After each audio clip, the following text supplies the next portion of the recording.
Hello, everyone, and welcome to another episode of Reap the Spoils. I'm Mark Sullivan. I'm Delilah Lugo. And I'm Jason Kwasnicki. And, hey, Jason, what are we talking about today? We are talking about Ghost of Yōtei. Yeah, the latest game from Sucker Punch Productions. Reap the Spoils, the show you're listening to right now, is a semi-monthly spoiler cast. Typically, we play a video game. Sometimes we watch things or like typically related to video games, be it a TV show or a movie or something. And In but the this, milieu of video games. yeah, it has to be video game related, man. I mean, wait until we do that 1993 Super Mario Brothers movie episode. You guys are gonna Oh, love that. You know, we always Um, fashion this like book club. Wait until we start reading the expanded universe books for things such as Halo. oh oh God. man. First we got to do a Halo actual game Oh geez, session. that But anyway, that is further gonna be not discussions of that future. that is gonna be knocking down my door at some point, isn't it? But Yep. yeah, reap the spoils. We typically play a video game and we come here and record on us talking about that video game, spoiling that video game, talking about the story and the gameplay and whatever else hits us that we wanna that slashes us with its katana and we just talk about it. We just talk about the game. We spoil the game. That's the reap the spoils. That's the point of the show. So, if you haven't played Ghost of Yōtei, if you have not played that video game, I highly suggest that you go pause the episode, go play that video game, and then come back and listen to us spoil it, and talk about it and discuss it. Because I Mhm. don't, I can't tell you what to do. I'm not your dad. I'm not your mom. I'm not your parent or guardian, whatever. If you want to go, if Or you want are to listen you? to us first, oh, I mean, I could be. I probably am not, but I guess I could be. It's I mean, potentially you could have. possible. You never know, man. You could have a Steve Holt out there just waiting for you. Oh, Arrested jeez. Development reference. Yeah, yeah, yeah. Wow, that's a throwback. If you want to listen to this to spoil the game for yourself, I can't tell you what to do, but I highly suggest you go play the game and then listen to us talk about it. Anyway, you guys ready for like the brief info block on Ghost of Yōtei? Yep. Yes, sir. Okay. It was developed by Sucker Punch Productions, as I said at the top of the show, directed by Nate Fox and Jason Cannell, two Sucker Punch veterans. Been around that developer, I think, since its inception, all the way back in the Rocket Robot on Wheels days. Anyone remember that one? Probably not. I don't think any of Yeah, I us. think I know what you're talking about. Okay. Out of curiosity, what did they work? I'm assuming they worked on Tsushima. Were they in similar or the same position? I didn't look it up. I forgot to look it up beforehand. Ghost of Tsushima, I can check right now. Yes, they were the directors of Ghost of Tsushima as Okay. well. Here, I can even check real quick to see that if they've been around the developer since the beginning. Let's look at Rocket Robot on Wheels. Uh, it doesn't look like they were at least in charge of that game. Nate Fox and Jason Cannell, that is. But I'm pretty sure they worked on Sly. Yes, Nate Fox Yeah, was a designer on Nate Sly Fox is Cooper like in the working. previous. Yeah, Yeah, yeah, Nate Fox is a familiar name. He's been around a while. Yeah. yeah. And trust me, we're also going to double back to talking about Sly Cooper at some point in this episode. Just you wait. We're talking about a Sucker Punch game. I can't help myself. Mhm. Um, And but anyway, infamous. Yeah. yeah, more Sly. We'll get to it. We'll get to it. Yeah. Pre-production on Yeah. this game began in 2021. Ghost of Tsushima, for those who might not know, obviously was the last game Sucker Punch put out, and that came out in July 2020.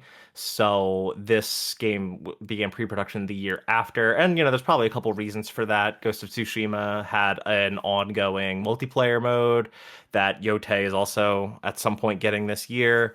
I Um, completely forgot that was a thing. Yeah, it I was never played it. really fun. Like I for whatever we'll talk about with Ghost of Yotei, I'm looking forward to the Legends mode that gets added to I, Yotei because Legends was a can we lot of fun. can Yeah, it we agree was. right now because I think it's important to the overall conversation that Ghost of Tsushima can be spoiled here. We'll get. Yeah, I was going to give that Okay. disclaimer after the info Okay. block, but anyway, point being, like, yeah, Ghost of Tsushima had the ongoing Legends mode that was getting pretty continuous updates. Got updated like with major content drops, I think 2 or 3 times, and it got a DLC expansion called Iki Island. So that came out over that time period, and eventually, once Sucker Punch was done putting out content updates for Ghost of Tsushima, between the DLC plus the PS5 port that came out the fall or the in 2021. Pre-production began on Yōtei. Yōtei wasn't revealed until September 2024, and it released just over a year later, which I really like. I like when that happens, when a game is revealed and then maybe a year later it's actually out. Yeah. Hey, Naughty Dog, take notes. Mm. Kind of like it But used to be back in the yeah, day. yeah, the good days, the good times with the video game industry, arguably. But it was revealed in September 2024 in a state of play, and the game released on October 2nd, 2025 for the PlayStation 5. I'm sure at some point, it'll be coming to Steam, PC. So if you're listening in the future as a new PC player, hi, this is Reap the Spoils. Um, so yeah, that's the info block. Like Jason said, and I agree wholeheartedly with that sentiment. Like, we will probably, or not probably, we there will be spoilers for Ghost of Tsushima. This isn't a direct sequel to Ghost of Tsushima. It's pretty disconnected for the most part. There's like a Yeah, minor thing where it's not, but I don't want to spoil Tsushima necessarily because of any connection. It's more, although we'll probably mention it, it's more as a point of comparison because I feel like it's impossible to discuss it this it game. is impossible. Yeah, I Yeah. agree. I agree. So we'll be spoiling Ghost of Tsushima. Also, maybe minor spoilers, maybe light spoilers. And this will all become clear as the episode goes on for probably Sly Cooper and the Thievius Raccoonus, which is Sly 1, Sly 2 Band of Thieves, maybe a little bit of, and Kill Bill. Okay. Yeah. I see where I'm probably gonna bring that up too. To I me, that's another one where you just can't I avoid was it.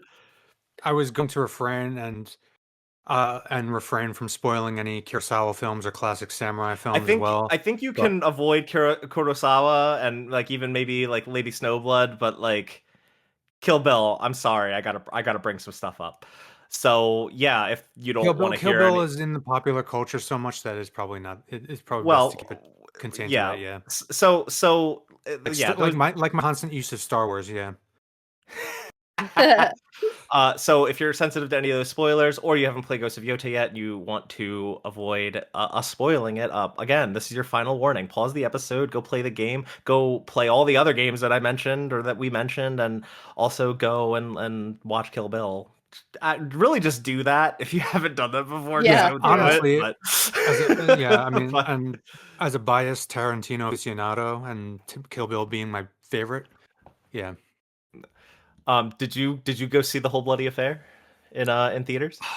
I wanted to, and I couldn't, and it broke my heart. Uh, But I mean, I've seen it already yeah, well, through ways, yeah, but it was so worth it. It was so good. but I wanted to see it on the big screen. Yeah. Yeah, I my only regret is I couldn't the closest theater playing it on 35 millimeter film was in Philly, and I didn't really feel like driving into the city. So I had to settle for digital, like a plebeian.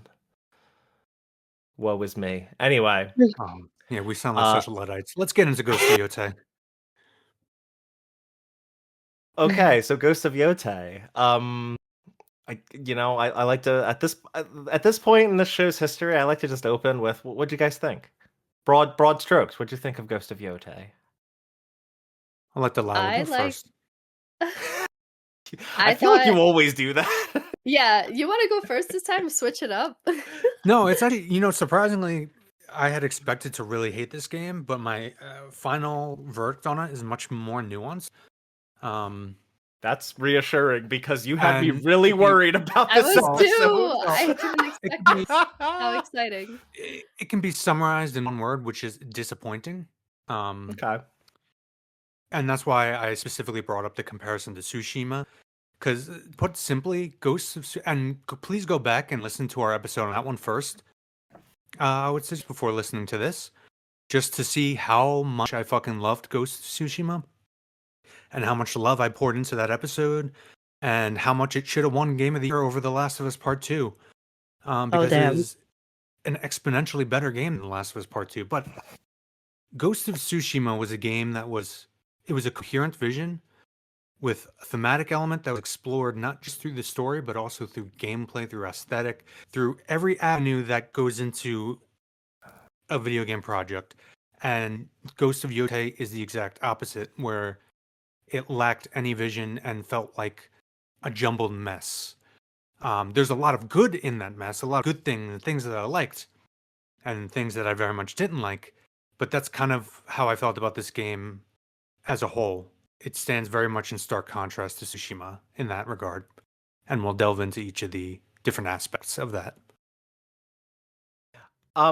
I just actually want to add one more thing to the spoiler, to the spoiler disclaimer, and that actually is a little bit of The Last of Us Part 2. I think that's another one where I kind of want to bring up, some pretty big aspects from that game.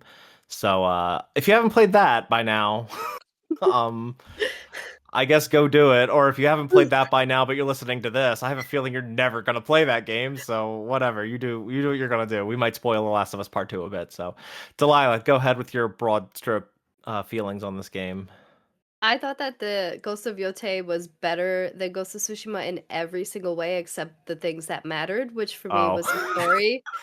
I was about to be like, oh my god, am I going me throat to too. throat with Lila? You had me in the first half. Not gonna lie.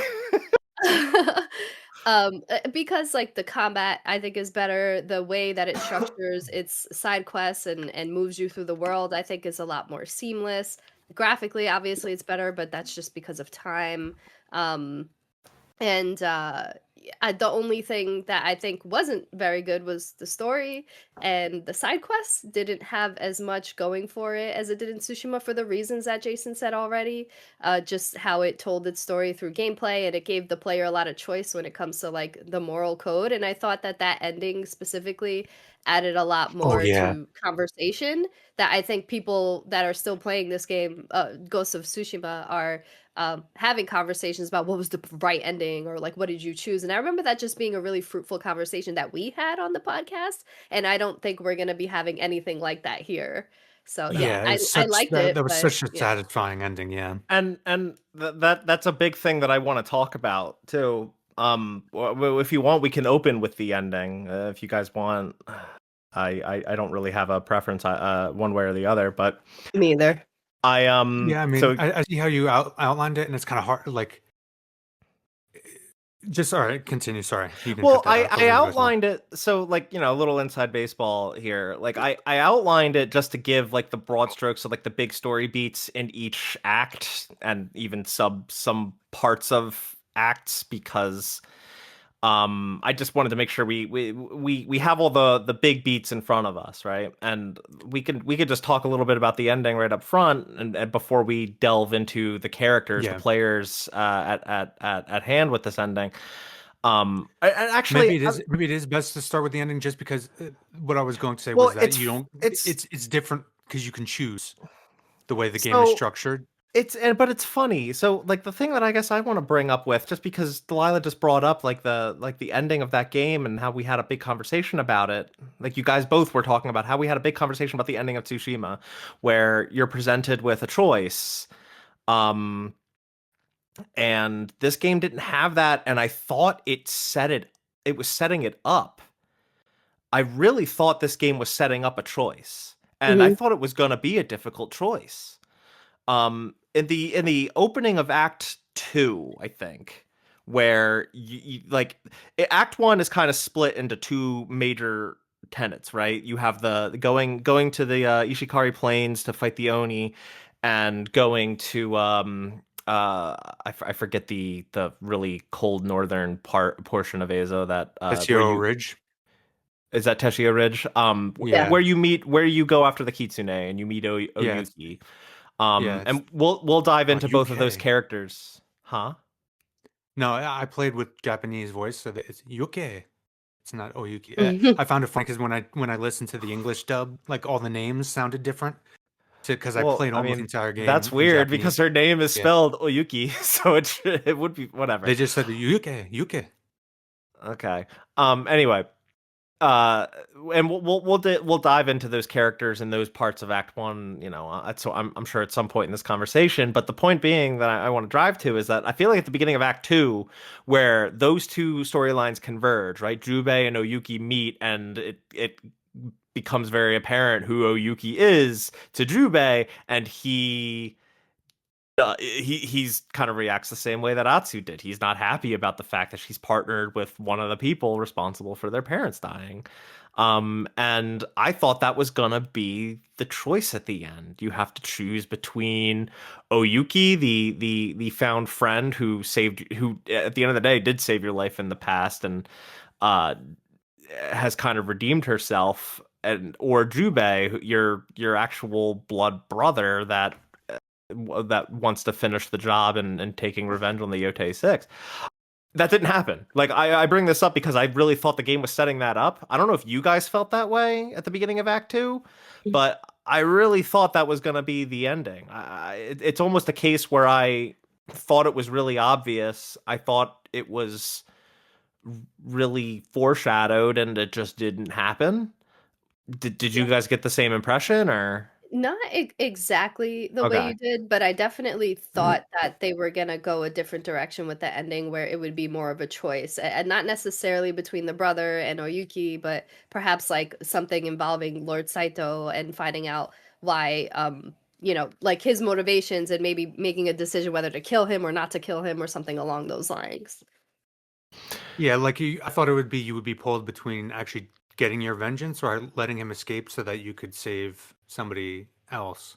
Yeah. Um, which would have been way better. There's a lot of that throughout this game. We'll get into, I guess, each of the points where Well, I thought something else was foreshadowed and something much well, lamer happened. what did you think was foreshadowed? Not even foreshadowed is not the right word. Like, for instance, are just sticking with Oyuki just because that's what you were just talking about, the reveal of her being the Kitsune, which is extremely obvious. It's very obvious at Oh, the very least that she's some sort of shinobi from the get-go.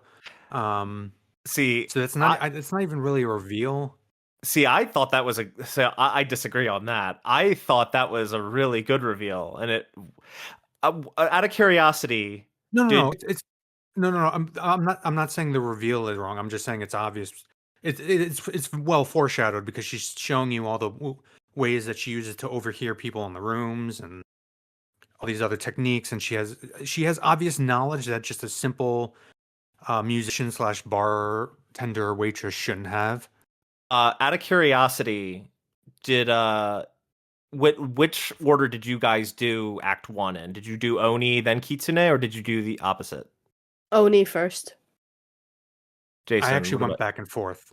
Actually, the first thing I Oh, did was go to that fortress. That's where you see Saito, yeah. um, in on the way to Tessio Ridge, and I was jumping back and forth. Okay. Which I I I, I guess I should just say now. I think the open structure of the game like that is does not do this game any favors. It should have been a bit more linear, like Tsushima was. Um, but I think it definitely. especially considering with Saito, like that was the first thing I did was go to that fortress where you see him, which really feels kind of like it should have been a halfway mark type deal for the game. Um, because Saito essentially fucks off for the rest of the game. You don't really see him until the end, with the exception of like very short cutscenes between acts. Yeah. It, yeah. I so I think it I don't think it's not that it doesn't do it any because it's actually like this is the reason I want to bring up Sly 2 is like Sly 2 kind of has that kind of structure. Each episode in that chapter in that game, you're in a new kind of open world map and there's some various jobs that you can go do that are all working toward one thing. They're all working toward one heist. And like they're fairly disconnected until you do all of one batch and then a new batch opens up that progresses to the next part of the heist. And I feel like this game had a little bit of that DNA with this structure, which I'm not opposed to because I love Sly 2. I think that's probably one of my favorite games of all time, and I think it's done very, very well in that game. In this game, I feel like it's not as effective only because it's very disproportionate, right? Act 1 is really, really long because you're going to most of the regions that are available on the map just in Act 1 alone. And then Yeah. Act 2 and Act 3 can be done in an evening.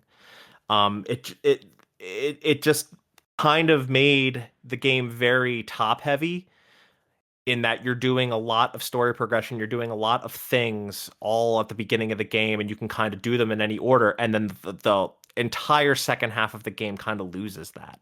And I think if There's it was a also little, shifts. Oh, sorry. Go ahead. no, go ahead. I was also gonna say there's also major shifts in Atsu's character, and we can get into Atsu's character in a little bit. There's shifts in her character during and between those stories that if you're jumping back and forth like I did, it's very dissonant. Her character just isn't consistent and makes zero sense at times. Um, and also the things that are happening in some of these, particularly with the UK and Jubei, um, like they would have more impact on one another if she's interacting with both at the same time. So there's that distance as well, where it's like, oh, by the way, I'm with my brother and I've been interacting with the Kitsune. I probably would have told him, but I somehow did not find the time to tell him until way later down the line. Like, Yeah.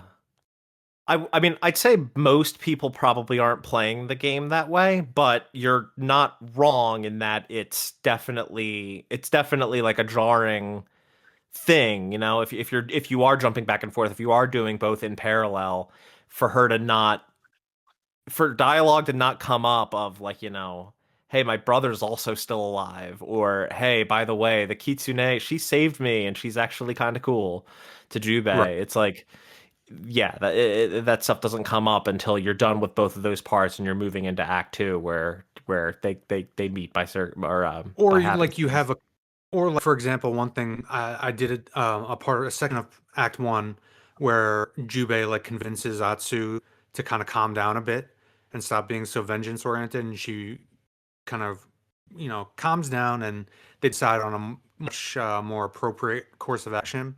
And then the next cutscene is Atsu going to take vengeance on UK, Ayuki, despite all the help she's been given. So she's immediately pissed off again. Just fucking completely dissonant. That's why it really should have been Linner. Yeah, I mean, Yeah, like I said, most people probably aren't playing the game that way, but I get it. Go ahead, Delilah. Sorry. I was gonna say I actually didn't notice that because I just played where the game guided me. I don't know. There was something about this game where I felt like it just guided me to do different things in a very natural way that didn't feel like I was just going to different points on the map. I mean, that happened, but as I was going along, I just felt like it just felt so natural. Like honestly, like the wind was, which it was, but I mean it in more of like a metaphorical way than like a literal way. Yeah. So for me, the structure was fine. I actually didn't even know that you could go to do the kitsune first until after I beat the game, and I heard people talking about that you could do the kitsune first. So I'm actually curious to know how that works out. But it sounds like if you do what Jason did and you go back and forth, it kind of doesn't make much sense. Which is then I would agree that being linear is probably better. I also just a quick point about the kitsune. I didn't like predict that she would be the kitsune only because I didn't care because I feel like we didn't really get to know her much enough for me to be like, "Oh, wow, that's you." Like I think had she had like a more long-standing, stronger relationship with Atu throughout the game, Yes. then it would have been more impactful for me to be like, "Oh, crap, you're the kitsune, damn." Whereas here it feels like they just met each other and then it's like, "Oh, yeah, I guess you were the one that was there when my trauma happened." Well, yeah, I mean, I get where you're coming from.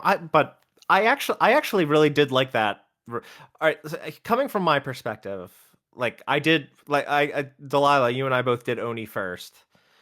Um, and as soon as you meet Jubei, like as just some Clan Matsumaya guy, I called it that it was her brother. Immediately called that it was her brother, and then sure enough, like 5, 10 minutes later, oh my God, you're my brother. Oh my God, Atsu, you're alive. Oh my God, Juve.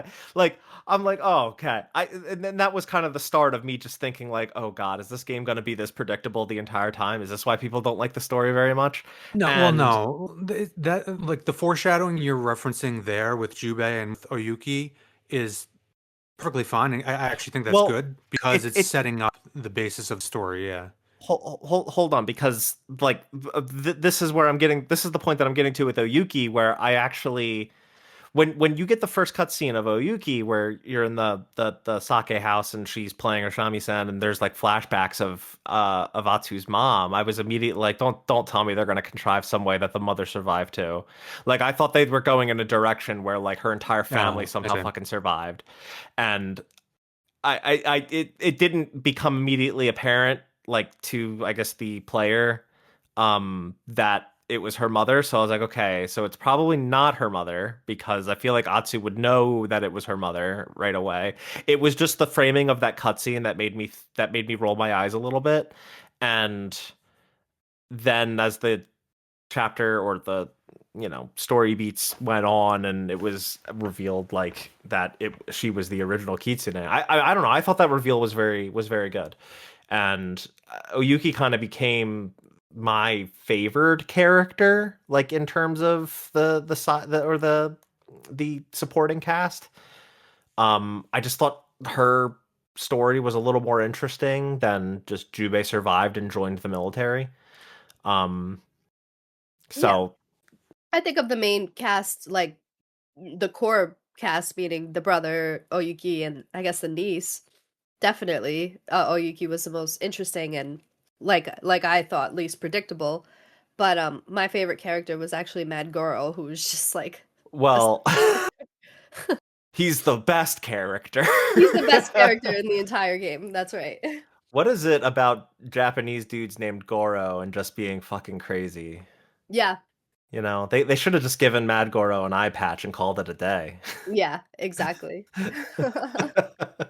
I loved his quest. Probably the only quest that I like, Yeah, and the bears. But the bears. Which yeah, one was the we'll bears? get into it when we get into Okay. like the side stuff. Yeah. Okay. But yeah, this is all our surrounding conversation to say that I really thought that this game was setting up for a choice between Jubei and Oyuki at the end, and I'm not going to criticize the game for what we didn't get. But I feel like they were really setting that up, and the ending we got was, I think the best way to describe it is just safe. Yeah, Yeah. disappointing is I specifically chose that word at the beginning because in agreement with what you're saying, at every turn where I thought they were gonna do something interesting, they took a very boring and trite path that like, oh, okay, that is kind of lame, but Yeah. Um, and I guess like to just put it out there bluntly, like yeah, the ending is that Saito kills Jubei. Atsu is able to kill Saito and finally fulfill her quest for revenge. Although that has a caveat, right? Because obviously, in the lead into that final confrontation, she spared one of the Yōtei Six. She spared the spider. She let him go, because he ultimately helped her confront Saito. And like that wasn't a decision made in the moment, right? Like Atsu obviously had a lot of regrets about at the end of Act 2, where she goes to kill the dragon instead of helping Jubei, and there's a cost to that. Jubei and Oyuki get captured, and she obviously recognizes that, oh, I made the wrong choice here. Like my what is my what is my goal of revenge really serving other than myself? And It I actually, sorry, I No, didn't go mean go ahead, go ahead. I actually like this part because of that twist, because they had like this really tender moment with each other, like the whole crew, and then she makes this like really selfish, vengeful decision. Yeah. My problem, and this goes to back to one of Jason's point, is the dissonance. Like there's something about, I don't know if it's the animation or the voice actors, because I played it in English. Well, Yeah, I me guess too. if Jason played it in Japanese, it's probably the same either way. Where like No, the Japanese voice. she goes from being really like angry 1 second to being really like chill and calm and serene, and that switch, it just doesn't seem obvious in her facial expression. Like, you know how in like a Japanese anime there'll be like a dark color under the eyes. Not that I expected that in this game, but there's sort of like a real indication that someone's like going into like a deep darkness, whereas her face was the same whether she was chill or whether she was angry, and it just made a moment that could have been really impactful less impactful. And again, I don't know if it's because of the animation or the voice acting, but some combination of it just wasn't working for me in execution. It's it's definitely a combination of the writing, and think you are right to point out some of the animation. But the Japanese voice actress much better than the English one. I actually so up front, I'll just say I played the entire game in Kurosawa mode. However, I Oh, did, okay. yeah, I did it. So it was all black and white, all with the film grain and Yeah, yeah. the subdued music, all that stuff. And it's in Japanese, obviously, with subtitles. I did, however, for the sake of this, try to play some of it with English and Don't yeah, use this as an opportunity to shit on no, anyone. I Let's be know nice. the English performance for Atsu is awful.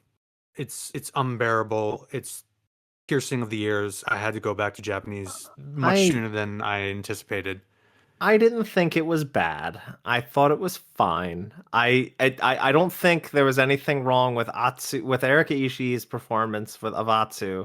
There wasn't anything that stood out poorly about that didn't also stand out She about sounds everyone like she else. should be ordering a frappuccino Jason, at Jason, Portland. Jason, let's She just isn't. She's not acting. She just sounds like her, which is she's in a Starbucks in Portland ordering a frappuccino. Like I had to all go. right. I had to go back to Japanese as soon as I could. The voice Just wasn't working for me either, and I almost changed it to Japanese for a similar reason, but I won't, you like, say mean things, but Yeah. because I know there's a person behind it. But yeah, it did not work for me. Her voice acting. There were yes, some and let me. moments where she had like some sarcastic quips that I was like, oh, that was funny. But overall, the performance, especially for such a, I don't want to say complex because Asu's really not. She has a lot of resolve, but for a character that goes from being very chill and serene and tender to being very like full of revenge, I just don't feel like the voice range really fit that. The one thing I'll Yes, say about her performance versus most other voiced performances in the game is that you can tell, or at least I feel like I could tell, that a lot of the voice talent used in this game, even for English, they seemed like they did speak Japanese. And a lot of that comes down to just like inflection and tone, even in speaking English. I feel like a lot of the L syllables came off with like sounding like R syllables, which there is no L syllable in the Japanese language. It's typically replaced with the equivalent R syllable for anyone that doesn't know, which has led to a lot of racial stereotyping and portraying Asian languages, which is like a can of worms that we're not digging into right now. But my point being is that I feel like a lot of the voice work in this game from like mostly NPCs, a lot of them like side quest NPCs. I don't know, and maybe even some of like your vendors and stuff. Like I think Ron kind of had this a little bit, like the inflection in their voice, the way they pronounce certain words, like yeah, it the way the tone almost carries as a sentence goes along. Yeah, it just kind of sounded like they yeah, also were capable of speaking Japanese. And I wouldn't be surprised if a lot of those people double dipped on being the English voiceover and the Japanese voiceover, depending on what language track you use. But the yeah. same is not the same cannot be said about the lead. Eric Ishii is very much the English voice, and I don't know who the Japanese voice is because I didn't play in Japanese. But She it was is actually different. the Japanese voice actress was actually pretty good. Um, And that's fine. Though I bring this up because it's the one thing that stands out to me about like maybe why a lot of the other voices sound very good because they all sound more alike to one another versus this one that is very much like an English speaker speaking English. I appreciated that they had Japanese sounding NPCs even in the English language because I played a game called Black Myth Wukong last year, and it's kind of jarring to have like a Chinese character sound Scottish. So yeah, I'm very happy that they did that. But yeah, the lead just did not work for me. The other voice actors though in the game I was fine with. Except the well, I think the child version of Atsu was literally adult Atsu, which sounded horrible. To be fair, I feel like every video game does that, and I don't like it, but I can't just pin that on this game. Yeah, no, I've seen it. Was it Horizon that did that too? Where I was maybe it's just PlayStation games. I'm like, what are we I doing don't know. here? I feel like it's like every video game. Even the character model just looks like the adult model shrunken down. Yeah, Horizon definitely did that, where like child Aloy just looks like a The tiny facial adult features are way too, Aloy. yeah, the facial features are way too developed. Like post puberty, it looks a little off. Yeah. yeah, It's just like, man, just cast someone else into a different model. exactly. Um, yeah. But anyway, let's go back to the ending. And just like, yeah, I feel like this ending was very safe, right? And it where Delilah, I think you brought up like or both of you have brought up, I can't remember who brought up which specific point, but the dissonance throughout this game, like in terms of Atsu's character and her quest for revenge. And at the end of the day, she succeeds, and all the dissonance throughout the entire journey didn't really matter, And right? not Like, only does she succeed and none of it mattered, most of the important parts are not direct results of her actions, including the ending. uh, Because it is Jubei does not die because of any choice she makes. Saito does not kill it. Jubei dies because he chooses to go back and help her. yeah. And that Yeah, makes it it would have. all the more unsatisfying. Like, forget about the fact that the player gets no choice like they usually do in I almost said Naughty Dog games, Sucker Well, Punch games. I think there's a point to bring up here though in parallel to this, and that is like the revenge quest of The Last of Us Part 2, and that like a lot of the consequences are direct results of Ellie's actions, right? Mhm. And like, yeah, you're right. Jubei's death is not Atsu's fault. The It's his same with them own. getting kidnapped because her pursuing the dragon did not ensure that Kiku or Jubei or any of them did or did not get kidnapped. She just Well, wasn't there to help. I mean, I but can understand the guilt, but there was almost no point at this game where Atsu's actions directly I'd say caused the chain of events. I'd say that last example is a little unclear, right? Like yes, you're correct in that there's no absolute concrete like confirmation that had she been there to help, they wouldn't have been kidnapped anyway. Like you're not wrong, but it certainly is it certainly makes sense that if she were there to help, that it was more likely that that wouldn't have Sure, happened. sure. But what I'm getting at is like I posed earlier, a possible alternate ending being Saito is getting away. The player can either choose to chase down and kill Saito, or at the same time there's a sword being held about to stab Jubei. You choose: do you save Jubei or do you chase down Saito? Like that's a direct Do you action Do you with give up on the revenge consequences. quest, or do you succeed and face the consequences? Yeah, And yeah, I and you know for a fact that he's gonna die or Saito's gonna get away. You know what I'm saying? Like choosing yeah. one directly causes the other. Yeah, I think It's even if not a like. Oh, sorry. Go ahead. no, I didn't mean to interrupt you. All I was gonna Um, say is it's not just she feels guilty for not having been there. It's you directly caused X or Y. yeah, I feel like if at that moment when she chose to go after the dragon versus helping Kiku and everyone, that she it would have been more impactful if like Jubei maybe died at that moment, because then it would have been a direct, potentially a direct result of her action. At least that connection would have been there. Whereas when he did die, again, like you said, it wasn't her fault. So I wonder like how I feel like it would have been more impactful had she had to actually deal with the guilt of making that decision. But like you said, there was no consequence, so it was And really like it okay, honestly it makes Jubei even more of a likable. Like Jubei from the get-go is the most likable character here. Atsu is just that's another problem with Atsu is that, and it's fine to have a main character that's not likable, but then you got to make them interesting, and she's not interesting either. Um, she's just fucking annoying and whatever she needs to be when the plot needs her to be it. Um, very vague. Apparently has all this experience and yet needs to learn more. It's Well, Atsu is a complete writing mess, but Jubei, I'll more importantly, Jubei is easily the most likable character, the most consistently written character throughout the thing. It makes sense that he makes the choice to go back and help her. Makes him even more likable. But I was, if you're really gonna go with the revenge and the themes, like fucking kill Atsu, like have her go all the way with it. Um, and okay, so you've mentioned a lot of things that I actually kind of want to branch off of, and I guess we could yeah, go like we could try to go one at a time here.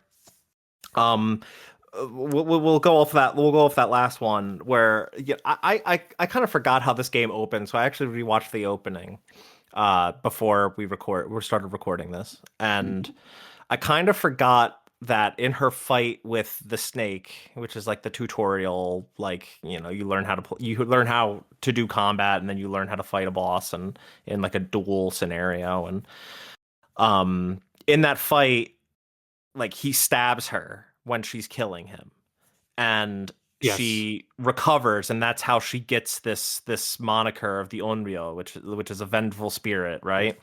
After getting Um, stabbed through the gut.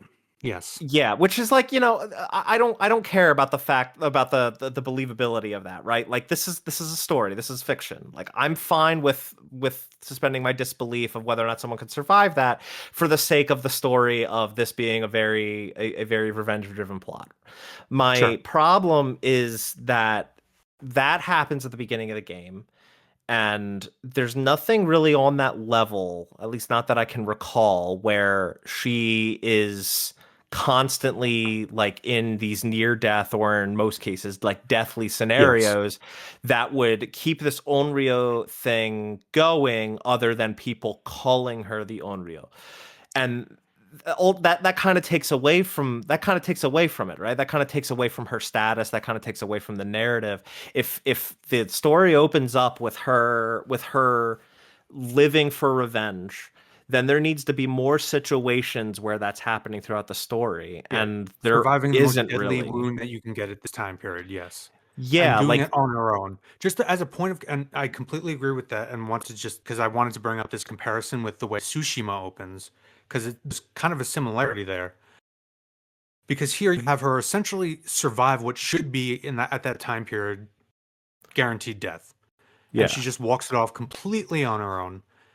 And yet, throughout the game, we're supposed to buy that she's encountering all these struggles and has to train and learn all this shit in order to defeat the enemies when Well, I she think already that's a seems to diff be at a, to me that's a different point. We'll talk about that momentarily, yeah. but continue. But yeah, it undermines the tension of a lot of future scenes and any danger she might be in because of that open. Contrast that with Tsushima, where Jin has a very similar situation where he gets the samurai charge the beach to try to fend off the Mongols. He ends up, I believe he falls off like a bridge into a river or some such, and then is nursed back to health by the bow lady, I forget her Yuna. name. Yes. Yuna. So he needs help in order to get back, and it takes time.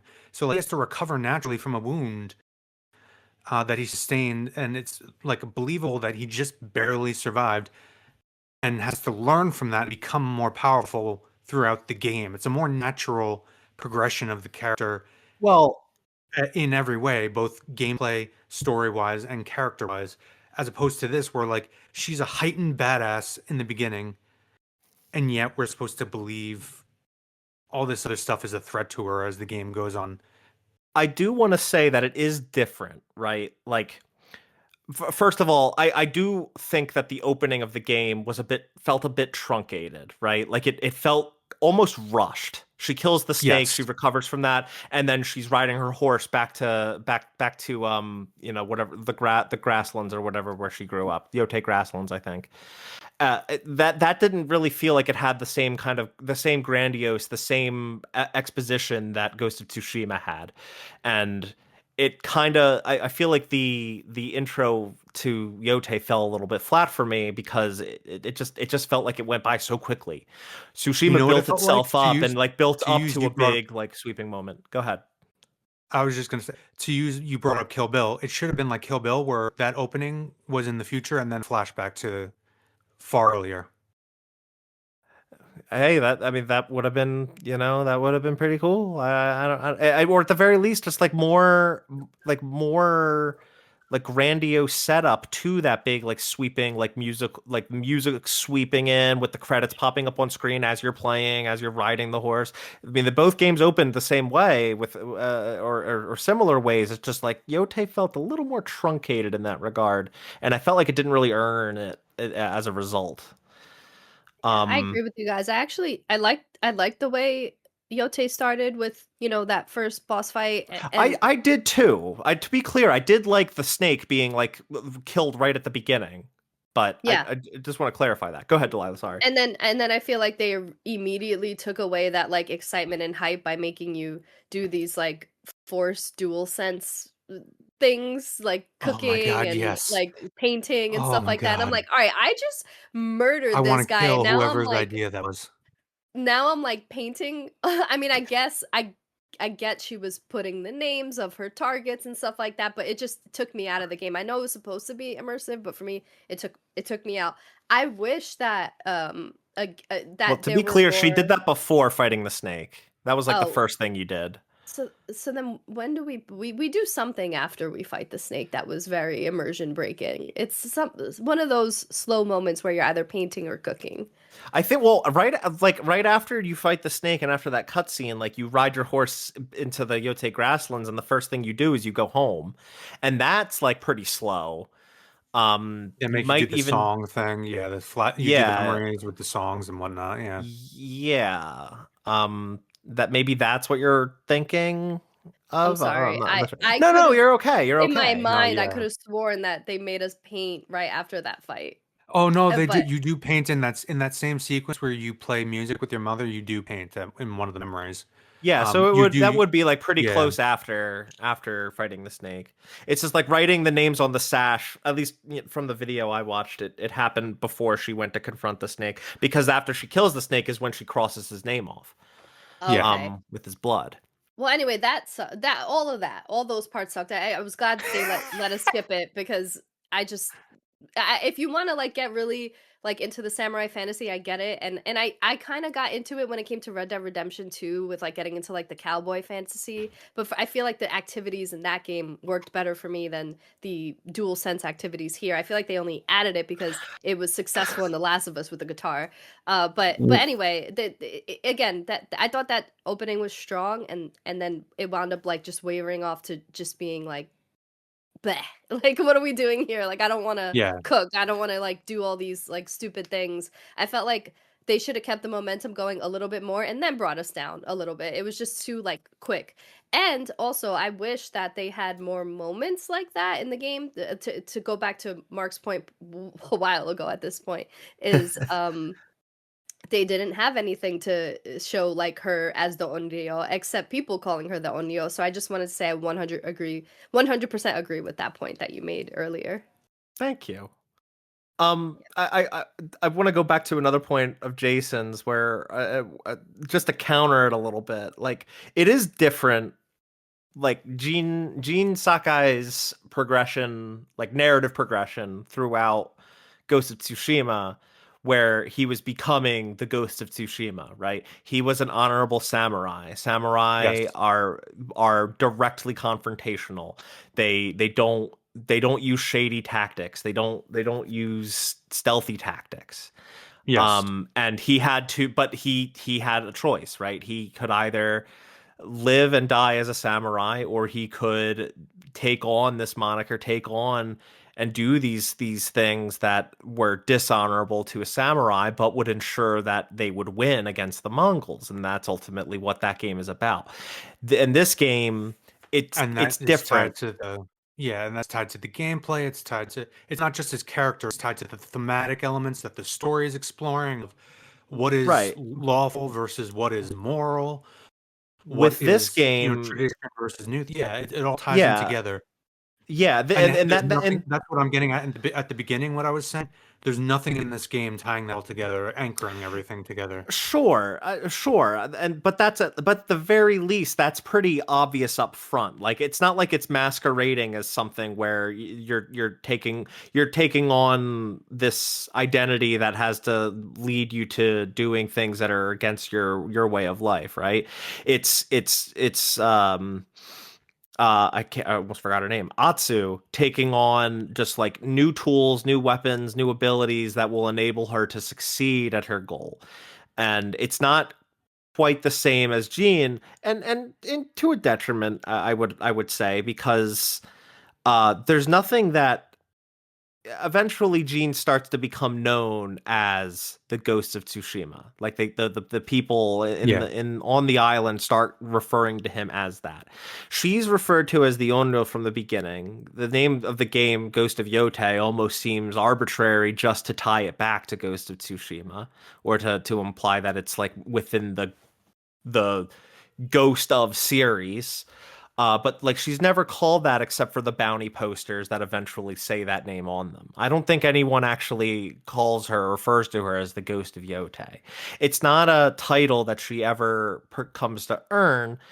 And that progression, like I liked the meeting new masters and learning new weapon skills, learning new tools, and I actually thought like the training of those like was neat and well done. Like how no matter how hard you try to do like the mechanic on the controller, like they make it inherently difficult for you to be able to do, and then as the training sessions go on, it progressively becomes easier both for you and for Atsu. I thought that was well done, but it's like ultimately it's a very different skill set, and it's a very different reason to Yeah. obtain that skill set, and it definitely is not as it's not as well executed from a narrative perspective in this game as it is in Ghost of Tsushima, um, for all the reasons that I just Not outlined. only is But it not only I is don't it want to not say it's well outright executed, worse. Sorry, I'm sorry, it Jason. Go is ahead. outright worse. It makes No, no, I no don't want to problem. say it's It makes no outright. sense I don't want because to say it's. Hold on. Then let me finish that statement before you go on a yeah, tangent. yeah. It's not Okay. that I want to say it's outright worse. It's just not as good or meaningful. You know what I mean? Like I guess by in saying that I am saying that it's outright Sure. worse, but it's not like it's terrible. It's just Ghost of Tsushima had a very good, compelling reason for you to be learning these skills, and Ghost of Yotei doesn't have as compelling a reason and doesn't have as compelling an outcome, I guess, to Atsu taking on all this additional training. Like you Yes. don't feel like Atsu is becoming something because she's kind of already that thing from the start. I guess that's ultimately what I'm trying to say. Right. And that goes back again to the dissonance where throughout the game we're told that not only is Atsu a seasoned mercenary who's been fighting on the southern mainland, she was a participant at the Battle of Sekigahara. She was throughout that entire war that leads to the beginning of the Tokugawa shogunate. So, quick history lesson: the Battle of Sekigahara is one of the most important events in Japanese history. It ends, I believe, is it the Edo period beforehand, and is the beginning of the Tokugawa shogunate, who they were the victors of that battle, and they were in power until the restoration of the Meiji Emperor, obviously in the 19th century. And the Tokugawa period, which is from that battle until the Meiji Restoration, is where a ton of these classic Japanese film, Kurosawa films, etc., take place. It's kind of like almost like the Wild West of Japanese history in terms of their pop culture and cinema. Um, so it's awesome that it takes place. They decided to make a game that takes place here. Yet we have a samurai who apparently took it is not only fought in a bunch of other battles, fought at Sekigahara, one of these most famous battles, and doesn't know how to fucking use a spear, doesn't know, like has to go around to all these different senseis and learn all these things. It's just completely dissonant I actually like have mixed feelings about this because I totally agree with your point, but at the same time, I feel like this game really tutorialized gameplay in such an amazing way because there's so many different mechanics and tools that you can use that having it structured that way really helped me from a gameplay perspective, but I can get Oh, from a sure. story perspective, it didn't really make much sense. Yes, I Yeah. totally agree that from a gameplay perspective, those sense that was so cool what they did with it, but it's ruined by the fact Yeah, that it makes no sense story-wise. Yeah. I could see that. I can agree that like That's why I said at the maybe beginning, there's things I like and then mixed with things I really don't like, and it feels like a mess at times. yeah, I can agree with that in several regards. Um yeah, I feel like we touched on this a little bit, but just to go back to kind of Atsu's like revenge quest here, her revenge journey, and how it doesn't.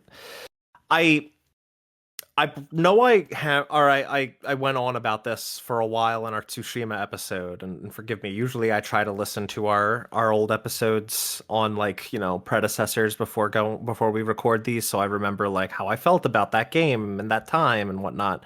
But I didn't get a chance to do that with Tsushima. But I do recall talking about how Sucker Punch has a history with a morality system with the Infamous games and how Mhm. Infamous all the Infamous games certain decisions you make can either veer you toward good or evil and that like is done amazingly in Infamous 2. Infamous 2 is like the pinnacle of that. It was really that game is so good and Yeah, does a that's morality system really well. still one of my favorite game endings to this day. Well, I It's mean, pretty much the choice they gave there's you. completely Yeah. there's two completely different Well, final missions in that game, depending on if you're good or yeah, evil, and like I think that's awesome, right? Like and it really I love the changes. choices they did with it. Yeah. And the reason I bring this up is because in I do recall in our Tsushima episode, like I did feel that final choice at the end of Tsushima, right? It felt very unearned in the sense that it's an arbitrary choice that there's never anything that can veer you toward one direction or the other until that moment at the very end where you press one button or the other for option A or option B. And that was a little disappointing for me with Sucker Punch having like a pretty good history with morality in their video games. And I kind of wish that that Ghost of Tsushima had like some sort of system where you either like not good or evil, but samurai or ghost, that would ultimately make that final decision like be a direct result of your gameplay. And this game, like almost like to its credit, like not giving you a final choice at the end, like how we've been talking about like the ending is the safest bet that they could have done. She gets her revenge, kills Saito, and unfortunately loses Jubei. And Jason, you bring up like yeah, either giving up revenge to save her family or taking revenge and facing the consequences. Like that could have been a more compelling or a compelling choice that someone would have to make at the very end of the game, but they completely just got rid of any choice at the end at all. And I feel like that at the end of the day is probably a good thing because if there's nothing leading to that choice other than selecting one option or the other, what's the point? Um, but at the same time, I feel like this was another opportunity where they could have leaned into another like morality choice system with this game, like mercy versus revenge, and make that like lead to some sort of compelling outcome that's once again dictated by your player choices. I hate to keep bringing stuff up like this because it does veer into criticizing the game for things that it's not. Right. It's Yeah. just that this ending really was just like very bog standard like expected, and that's kind of the Like thing about this game is it revenge is bad. Learn that revenge is bad, and well, to this treasure this what you didn't had even in your really, life. but this didn't even really have that lesson. This didn't even really have the lesson of Right. revenge bad. It's more like it, and this is kind of why I bring up Kill Bill. Besides the fact that like Kill Bill, like well, there's plenty of parallels to bring up, right? Like it's another female protagonist that is seeking revenge against the people that killed her family, or wronged her by any means necessary, and she takes that revenge at the end, and she uses a katana to do it, right? Like there's plenty of parallels, but like that is one of the things that like that another thing that I guess parallels is like this game never really tries to tell you that revenge is bad necessarily. It mostly just like kind of plays with the idea that, hey, Atsu, maybe it's not worth it. Maybe you should just live with the family that you've now found out that you have, and just let it go. And at the end of the day, she doesn't let it go, and kind of is, it's fine. The outcome is she loses her brother, but she has her niece, so it's all good. Yeah. It's yeah, it's I don't Yeah. care either way, like whether they have a morality system or not. I feel like as long as that end choice or the execution of it is compelling, that's fine. And I know Jason will disagree, but I feel like The Last of Us's way of demonstrated that revenge quest was a lot better, just because we had like grown to love that character, and there was just a lot more to it. Plus, there was consequences to Ellie's actions and other characters' actions that really came into play. Whereas here, they just didn't feel like there was any consequences, and then for the end, for her to just have this like quote unquote happy ending, even though she went on this quest, it just feels like bland, you For know? So sure. so I don't mind a simple I revenge can agree quest. with I you. just I can I agree with just you so need that about The I Last revenge of Us quest to having be consequences. executed. Yeah. so I don't keep bringing up things that the game isn't, because I think that's a very bad criticism, or a very bad thing to like to bring up or whatever. What I will say to that point, and however you feel about The Last of Us Part 2, listener, we all know Jason reviled that game. And I've definitely soured on it in previous years, but whatever you feel about that game, at the very least, you cannot deny that that game took more risks with a revenge story than this game did. Sure. And I can totally agree with that. that's why at the end of the day, like, this game just didn't take many risks with its plot, with its story, with this revenge driven narrative. It was very safe, and that's like Jason, you brought up at the top that it was disappointing, and I think that is a fair assessment. I definitely agree with that. Yeah, like a perfect example of this is when Oyuki revealed that she's the Kitsune. And by then I'd kind of felt it coming. I didn't know she would be the Kitsune. I thought she would just be some sort of shinobi or what have you, assassin, whatever. Oh, But okay. she's Like, she's yeah, about to then she's about to reveal, or she does reveal that she's the Kitsune, right? And I thought it would have been really cool if, to demonstrate Atsu's ruthlessness, like if you're gonna have her be a ruthless asshole for like the first third of the game, go into it. Make it interesting because she's not likable.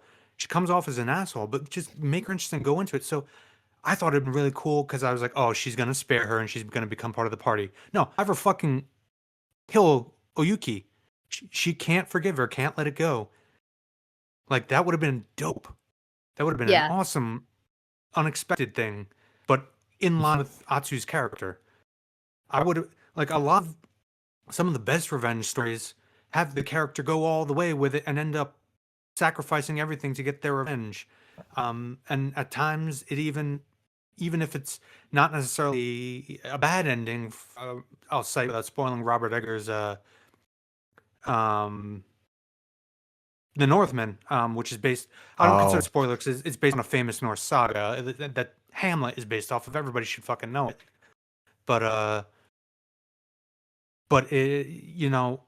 here it's just like it's on one hand it's trying to have its Kaneda too. It's trying to pontificate that revenge is bad and that shouldn't be all there is to life, and yet she ends up getting the revenge anyway and doesn't pay any direct consequence to herself. She has a pretty good life afterwards. It's bland, safe, Yeah. lame. Yeah. She makes bad decisions and everything's still fine ultimately. Yeah. yeah, I don't disagree. It's I still kind of hazard to say that this game disappointed me, but that's mostly because again, not it almost sounds bad saying that my expectations were already pretty low. That's not like an indictment of the game. It's just like I don't know when this game was coming. I kind of didn't have much excitement for it, but that's most games nowadays for me.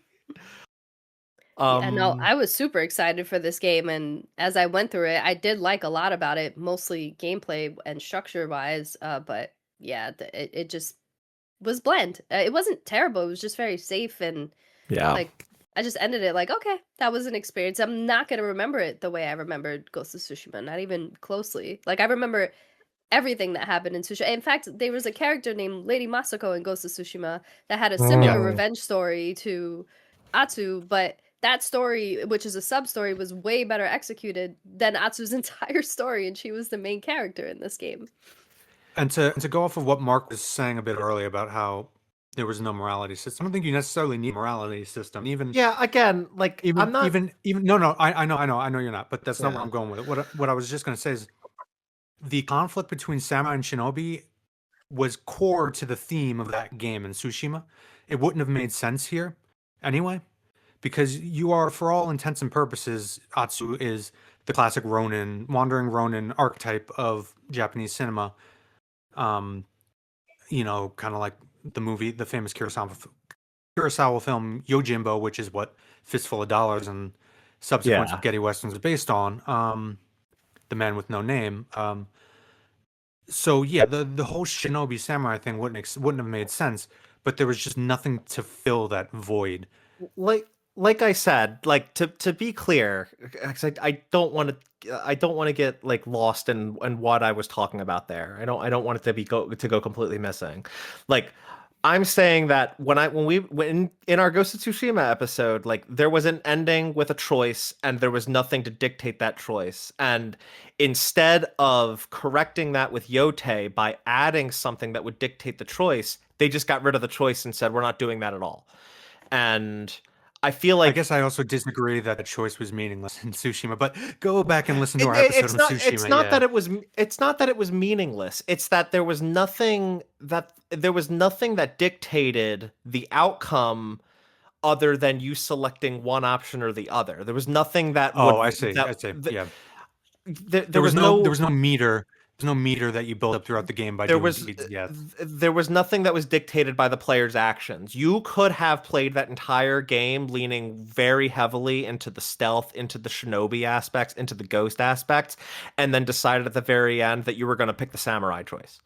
And Sure. why? Like you played the whole game acting as the ghost. Why would you pick the opposite choice? That's what I did. But the game lets you do that. Is that what you did, Delilah? I did it because I actually felt like being the ghost helped the people of Tsushima, whereas my final Right. decision was more of a decision because of my relationship with my uncle.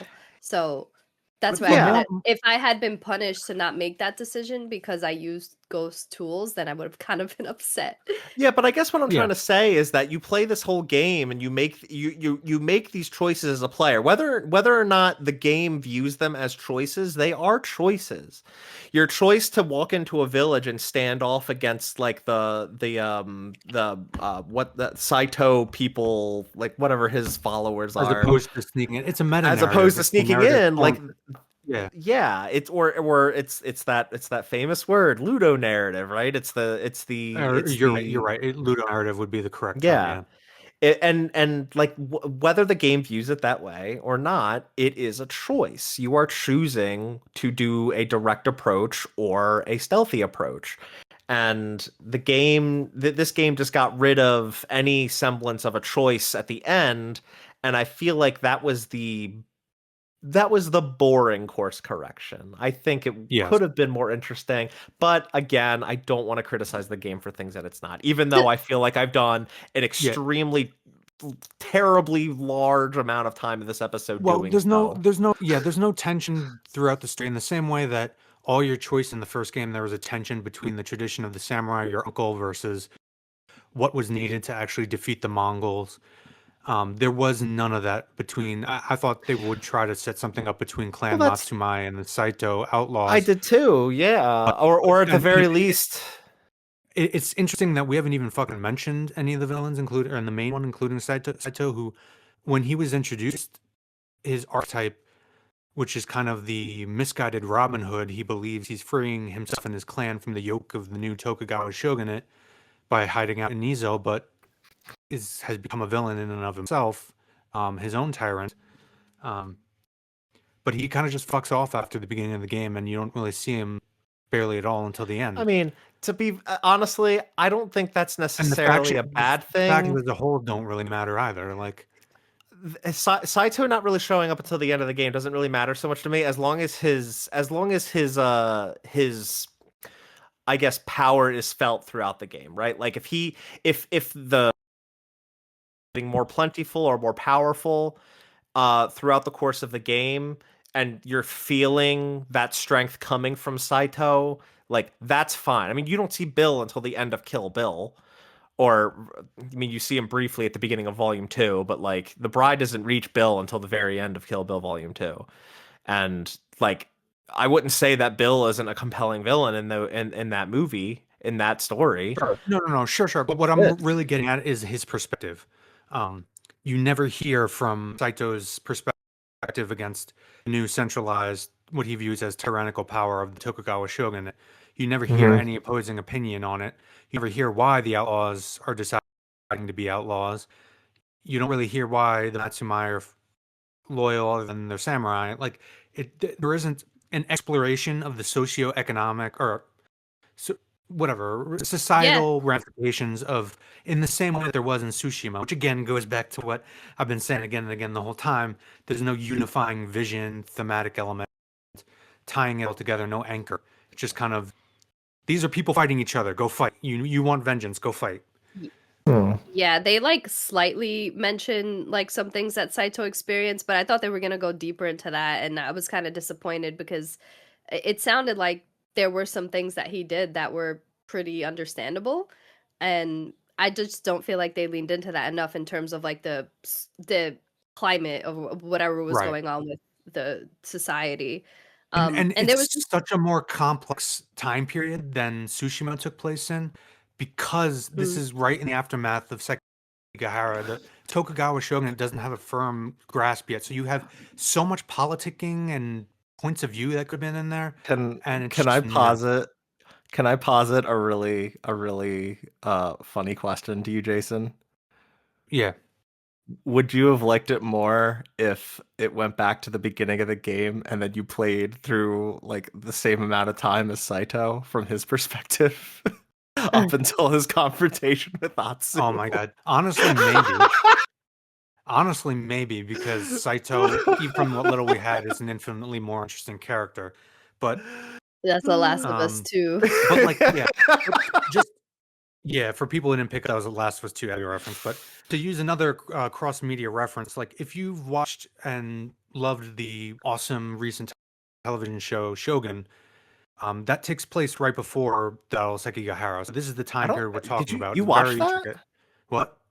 You watched that? I don't think you've ever talked about it before. I've I'm talked about I'm not. I'm I joking. You yeah, talk about it so much.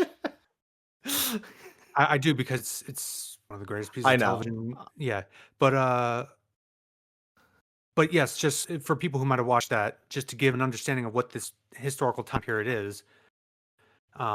It's this takes place after that, obviously years after that, but it's within the same range, and that level of complexity could have been in the factions here that you're interacting with. And again, it's just they fight, Yeah, I you mean, go let's be fight. honest. The samurai like old movies inspired stuff like Star Wars. Like there's just so much more that they could have done here. Yes, And it's kind of like it feels they also added dialogue options, which now that I think about it are actually completely useless because the ending is the same yes, They no matter were what. those were in Tsushima too. It though, and I don't really care about that because it's kind of like, you could be the Atsu you want to be, or you can respond to things the way you want to respond from the two arbitrary choices the game gives you. It's like, whatever. Yeah, it doesn't dictate anything, but if you want her to say something nicer or sassier, like go off, I guess, who cares? Mhm. It's why I keep bringing the choice thing up is because there was opportunity and Sucker Punch has leaned into that opportunity before. Yeah. like too much success. So it's kind of disappointing for them to not give that a shot with something like this. But yeah, those dialogue choices, they mean nothing. Yeah, they I do was like, why are absolutely. you making me make a decision right now? Can we just keep it moving? Yeah. Yeah, at times I almost feel Um, like this game was rushed just to get it out on a fast turnaround. I mean, if we want to look at the situation, like with We don't know that. I have nothing to back that up other than a gut feeling based on the final product. Yeah, I mean, look, the game has been in development since 2021, and frankly, for a modern like AAA development cycle, this was definitely released on the shorter end, which is scary to fucking say. It's not a good thing that a 4-year development cycle is on the shorter end of the spectrum for a AAA video games development cycle. That's not a good thing. That's not a good situation this industry is Yeah, in, where that's the shorter yeah. end. Just to add to that in terms of Sony development, the whole reason we only got 2 of the new God of War games, it was originally supposed to be a trilogy, was because they didn't want to spend 15 years making 2 more games, so they condensed it into one. Which go listen to our episode And on that game. like, oh, I mean, to expand it a little further and just and talk even more about like PlayStation dev cycles and stuff. Naughty Dog has not yet released a new and original video game on the PlayStation 5. We are 5 years in. They announced Yeah, their it's game, since the and same year I that would be Tsushima came out. Yeah. I'll kind of be shocked if Intergalactic even like comes out on the PS5, and if it does, it will be in the last year of the PS5, and then immediately get a newer version on the PS6, which is like that sucks and not it's not feasible for like anything other than like these big companies. But like that's like Yeah, a we whole talked other about can of worms. We yeah, don't we have talked about to this recently with our episode when we talked about Claire Obscura, because that's a double A game that had not that much shorter, if not the same amount of time about it as this game in terms of a dev cycle. But yeah, but at the just in same, terms but of looking you looking also forward, the future of game devs might trend towards lower budgets, faster turnarounds. That might be the future. yeah, I Yeah. mean that isn't the best one-to-one example, because that was largely a team of amateurs that hadn't made their own original video game before. So like that was very much a learning as you go thing. This is Sucker Punch. They've been around since the late 90s. They Hmm. used to put out they used to be able to put out a game every year, every 2 year, and a lot of developers did, right? Like we used to get a Well, Final Fantasy a year. And well, now well. There's an important element you're leaving out of that when you say this is Sucker Punch. They've been around for the late '90s. All those people are gone, or most of them. no, not all. I And a mean, lot of these a I lot would of these studios, like for I example, would, like take Jason, I Bungie. would say I would say this is the example that breaks that rule. Like Nate Fox has been around almost since the beginning. A lot of these people have been No, around I almost since the beginning of Sucker Punch. yeah, no, I get a lot of the head names, and the same is true of, say, I was going to use Bungie as another example, but 90 to 99% of the people at these studios, it's very new Yeah, people. It's like these are all I basically ship of Theseus organizations. I don't disagree with you on that front from a broad perspective, right? I don't disagree with Yeah, you from a broad perspective. My point being, my ultimate point being though, is that like yeah, this game was in development for 4 years, and for you to say that it was rushed, and I'm like, yeah, I guess by today's standards, maybe it's possible that it was, you know? And that's yeah, not a good thing. That's a very bad thing that we can sit here and say a game that came out over a 4-year dev cycle feels rushed.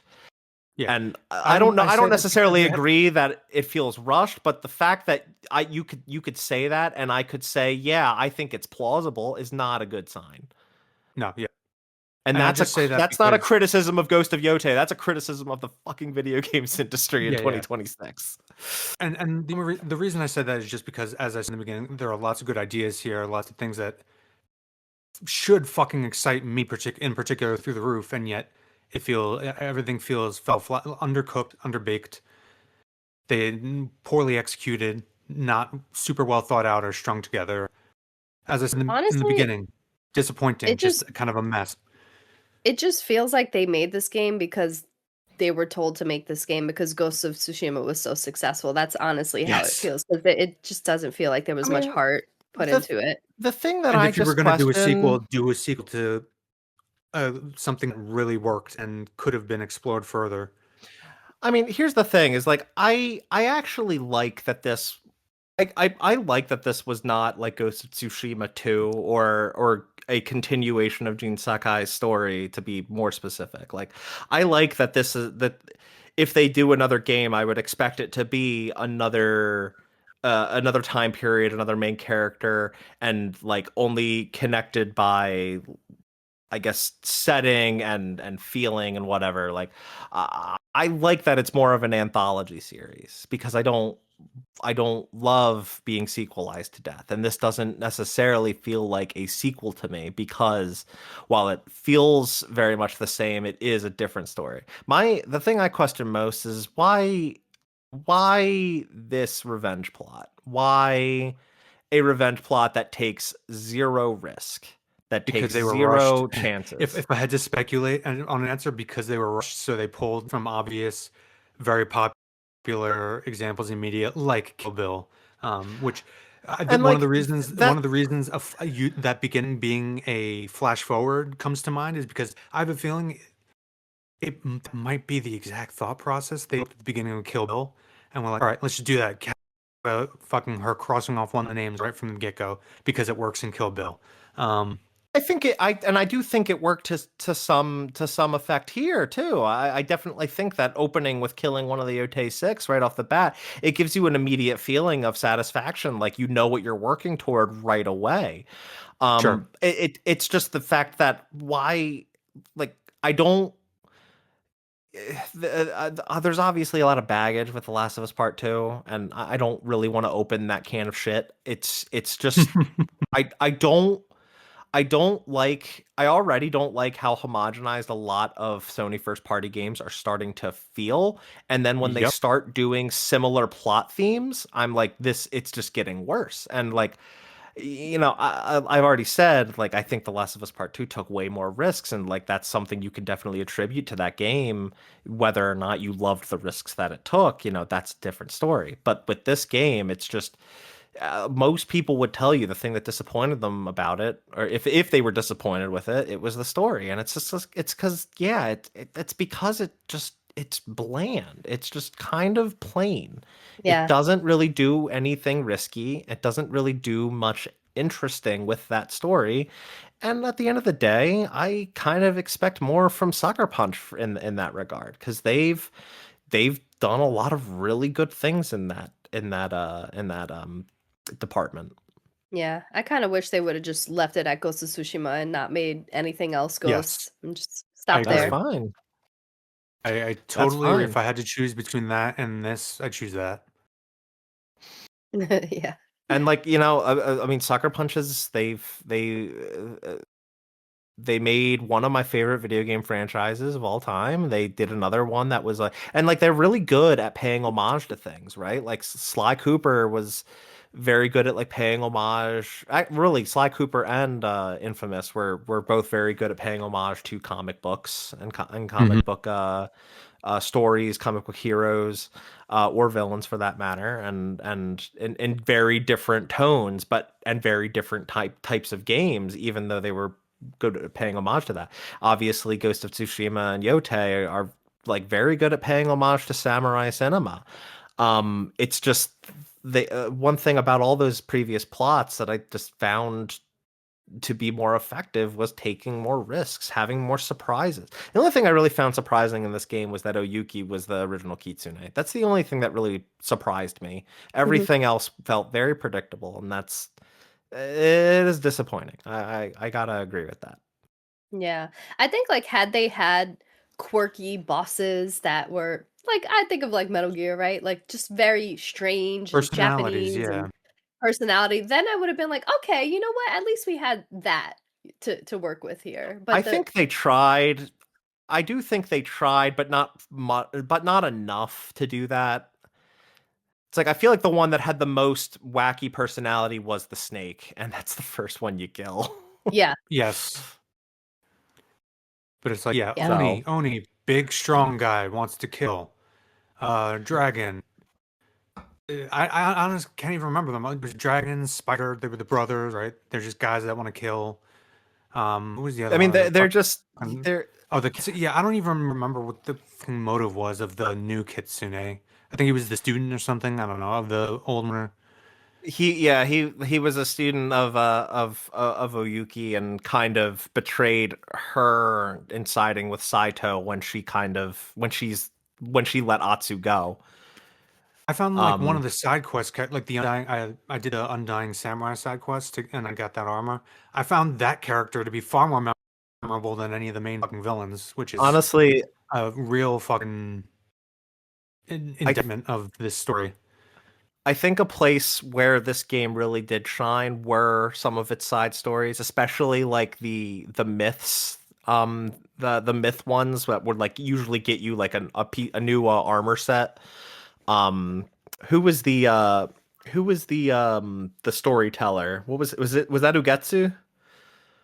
I don't remember. You, I'm trying to remember the names of these people because for um, yeah, that's a another lot of problem them is are that like opposed to you had what was it 3 or 4 main characters in Tsushima who had their own kind of little sub stories, but all ultimately tied into the bigger yeah. narrative, including like Yuna we mentioned and what was it, Lady Matsuko, Delilah you mentioned. Yeah, like Mhm. they had like Here you have on like your wolf pack, quote unquote, and they're all just named for vendors that you end up forgetting. Yeah. Right, I- and yeah. Oh, and that was Tsushima. another point I was gonna make. Go ahead. I'll say it after. No, go because I think we're about to bring up the same thing, so I'll let you talk. Well, yeah, in Tsushima, when you're doing the side quests, the side stories. It's about the characters that are like with Jin, and then at the end, you go to like the castle, and you're fighting together, and it just feels so earned. Whereas here, again, like like Jason said, the characters just feel like vendors. They don't feel like a wolf pack, except the That's wolf, which they literally are vendors. Yeah. Yeah. And I think that's something that was missing from this game is like those side story quest lines, not just quests, but quest lines, yeah, where you had a string of quests that would progressively continue their story as you're progressing the story of Tsushima. This game didn't really have that. It did have like some bounties or some side characters would come back up in later parts of the game, and like when I recognized them it was effective. Obviously Mad Goro, although he's more tied to the main plot, but there's side quests later where he comes back up and he's like he's a uh priest. he's a priest Yeah. at one point, but then he's also a dentist at another Yeah. point. Yeah. And like Mad Goro, yeah, he was definitely like one of the highlights in terms of this game's side content. There was another one where there was a bounty for a swindler, and he convinces Atsu to help him rob this one stronghold. And when you have to fight the guy in charge of that stronghold, he abandons you. And he just gets away, and you don't get the bounty on that swindler because he escaped, but you have to kill the guy in that stronghold, and then I guess you get to loot whatever's left. And he comes back at the end, toward the end of the game, either in Act 2 or Act 3, um like reformed. He's kind of masquerading as a lord in the Matsumaya encampment, and like the truth, but he's like really trying to turn over a new leaf. And I'm like, wow, that was really well written. Like, and I didn't expect that. Like, I recognized this guy because it was a memorable bounty from earlier in the game, and this was a really cool conclusion that I didn't expect. I just thought he was out of the game from that from the point where he abandoned me. Yeah. Yeah. When this game does stuff like that, I do think a lot of these side stories are really, really good. But you got to Um, really dig to find it, as yeah, I opposed mean, to Tsushima. you have to go out of your way to find, and like that's okay. Like I don't necessarily want like these things on my map that are telling me everything that I can do to carry on like a side quest line that ultimately isn't going to do much like for the main story. Like that's okay, but I do think that there more care or more consideration was put into those than the main story, and that is, at the end of the day, a problem.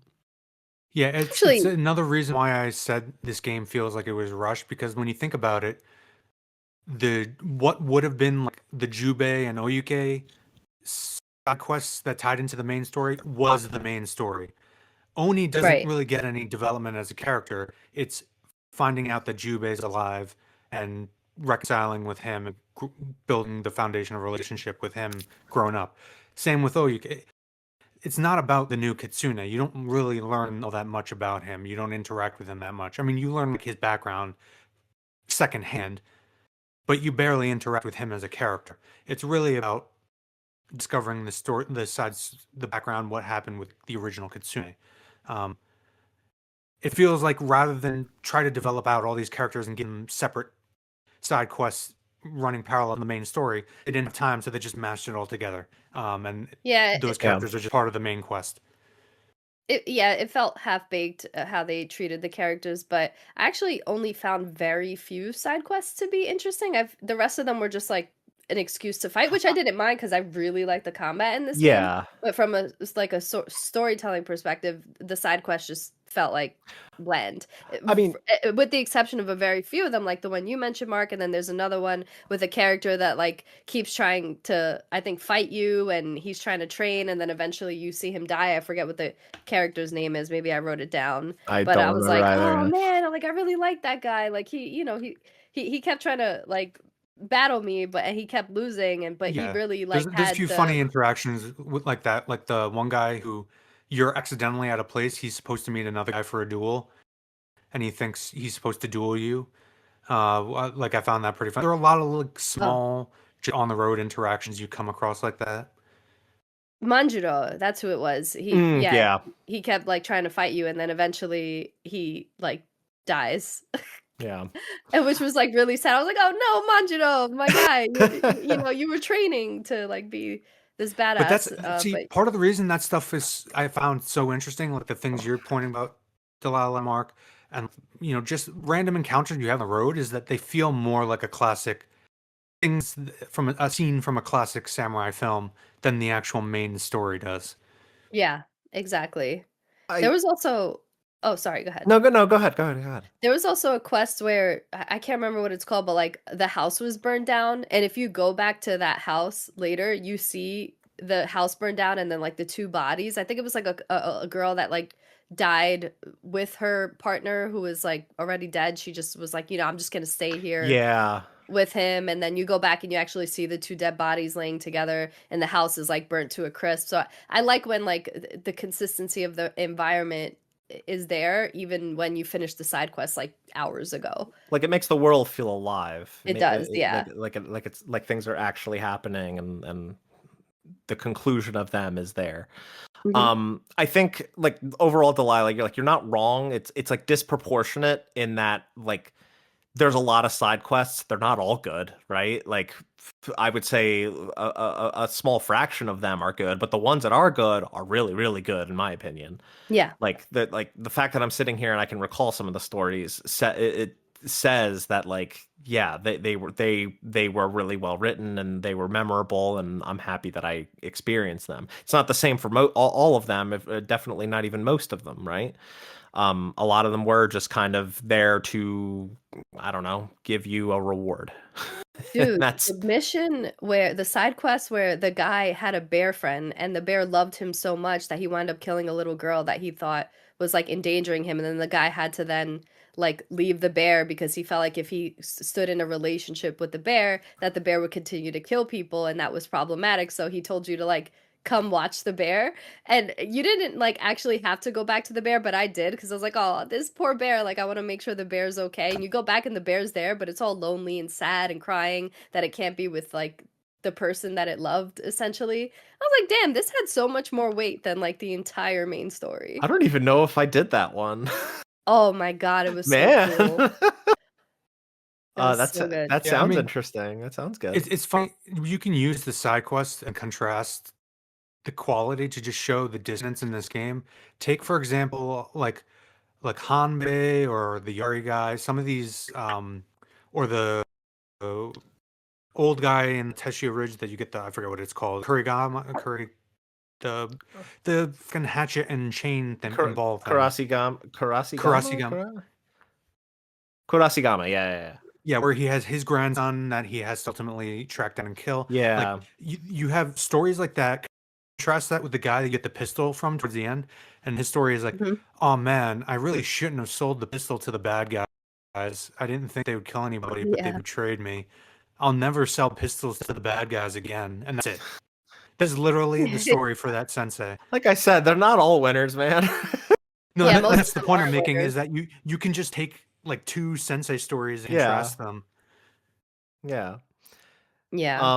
And that's okay. Like I think that's fine. I don't know. It says a lot that we're talking more positively about a lot of the side stories than we did for the last hour and a half or so on the main plot of the game. We didn't even mention Yeah. Kiku, and you don't need to plot device. Yeah, she's fine. I kind of thought that again, I thought she was gonna play more into like the finale, but Saito like had her captured and said, "I'll let the girl go, but you gotta fight me." And it's like she was gonna do that anyway, man. Yeah, Like you really just let your bargaining chip go. I actually thought that they were going to use Kiko in a better way because she reminded me a lot of Atsu, and I felt like almost more so she was more like Atsu than her own father, and I she's thought supposed that to, she yeah. was going to be exposed to Atsu like displaying some level of revenge, and then that would be her sort of like repeating the cycle of revenge, like, oh, okay, well now Again, her kid's going to be that again. We're like telling better well, stories than no, well, this. no. I mean, it's the fact that you bring that up though. Yeah, This is like just Kiku is just another example of like where of like a red herring of where we all kind of collectively thought maybe this story would go, and then it just went in the safest possible direction instead. And that's you can't help but right. feel a little disappointed about that. Rather, they Um, set her up, as Delilah said, being a lot like Atsu, but then I don't know where she's like, "You're just an Onryu. You just kill and bring death," and then and there's literally a 5 minute, not even a 5 minute cut, like a 2 minute cutscene where Atsu just goes out, has like a very, very 5 sentence long brief conversation with Hanbei, and Hanbei's like, you don't need to be obsessed with revenge. And then she goes back. It's like, what? Like, Yeah. and again, yeah, disappointing. okay. We really are beating a dead horse with this, but like I feel like we didn't talk about it long enough that like and I wanted to bring this up when you were talking about the villains and how like it like each kind of episode isn't so much about them, but the people on Atsu's side, and that kind of leaves the villains being a little underdeveloped. And I feel like the one that they did the most with, Oyuki aside, because she's in a league of her own, is the spider, and it is because of the fact that you spare him, right? Mhm. He's the one that he's the Saito brother, the son of Saito that like is kind of the black sheep. Yeah. He loves and dotes on the dragon, but the spider is like a fuck up, and he doesn't really give a shit about him. And he kind of takes that opportunity to be like, well, my father doesn't really care about me, and he blames me for my brother's death. You know, if and Atsu's already on this journey of realizing that hey, maybe revenge isn't the way to go, and it leads to a good character moment where she spares him in order to rescue Jubei and Oyuki. But yeah, for the conclusion to just be flat out, no questions asked, final duel with Saito, which like you want to have a final boss, you want to have a final confrontation. It's just the fact that there's zero stakes behind it at that point. There's zero stakes behind it, and it feels like nothing of consequence really came Atsu's way. She didn't really learn anything by the end. You felt like she was learning something, and then they realize, but this is a revenge story, so she takes revenge, and that's it. And Yeah. she gets to raise Kiku, and like the epilogue is, whatever. She's raising Kiku. It's cute. It's fine, and that's it. Yeah, I like that they didn't make the potential romantic relationship between Atsu and the Kitsune, or Oyuki obvious. They didn't do that with Jin and Yuna either until, of course, a side quest where they confirmed that they had kids together, which I thought was really cool, a really cool callback to, close Jin's story in this game. Um, but I was a little upset at the end that we just let our wolf friend leave, which I guess makes sense if she's not trying to like fight anymore because the wolf is deadly. But man, I worked so hard to get that wolf to love me. To just let it go, I was like, come on. But And yeah. I was still steaming at the end that Jubei, the one character I actually liked, fucking died. Yeah. Yeah. But yeah, to talk about that Jin side quest, which I thought was pretty cool. Yeah. You go and you don't really like see any cutscenes or anything. You just kind of get hints based off of like the writing on the wall, looking like children's paint, chalk painting, and you find out how he ended his journey. That him and Yuna were actually a thing, which it was like kind of implied, but nothing obvious or explicit in the game, which I love. Yeah. And so like being able to see that story come to a close, and then you get the ghost mask and stuff, that was really cool. And Also, his sword kit. and his sword kit, yeah, and you fight next to a tree that looks similar to one of the trees that you fight your uncle by. Actually, I'd also go ahead and go even a little further and say that's one of the most rewarding of those like side quests. Like I guess it's one of those myth ones I think that you do get from Ugetsu maybe. Yeah, Um, I might be mistaken about that, yeah, but you're right. you get like an upgraded move from doing that quest. Mm-hmm. You're the one move, and it's a move that Jin was able to do in Tsushima. So like that did Jason, did you do that quest? Do you know what we're talking about here? Did you do it at all? No, I only did the Undying Samurai. Okay. And I looked around for these quests too. Because like I was like, why do I not have all these side armors unlocked that it says I have Yeah. yet to unlock? Which was Yeah. a weird thing throughout the game. The and I feel like that is like a good thing, arguably, that we'll talk about shortly. Yeah. But And just to clarify, I ended up clocking in around 30 hours in this game. So it's not like I was just beelining the main story and not putting. I was like running around trying to give the game a fair shake. Um, okay. which I'm glad I didn't give a more nuanced perspective on it. Um, but yeah, still Yeah. like the fact that in 30 hours I didn't come across a lot of this stuff, kind of Yeah, and weird. it is a shame about the Gene Sakai quest that you didn't do because it Well, was I did among see. the best ones.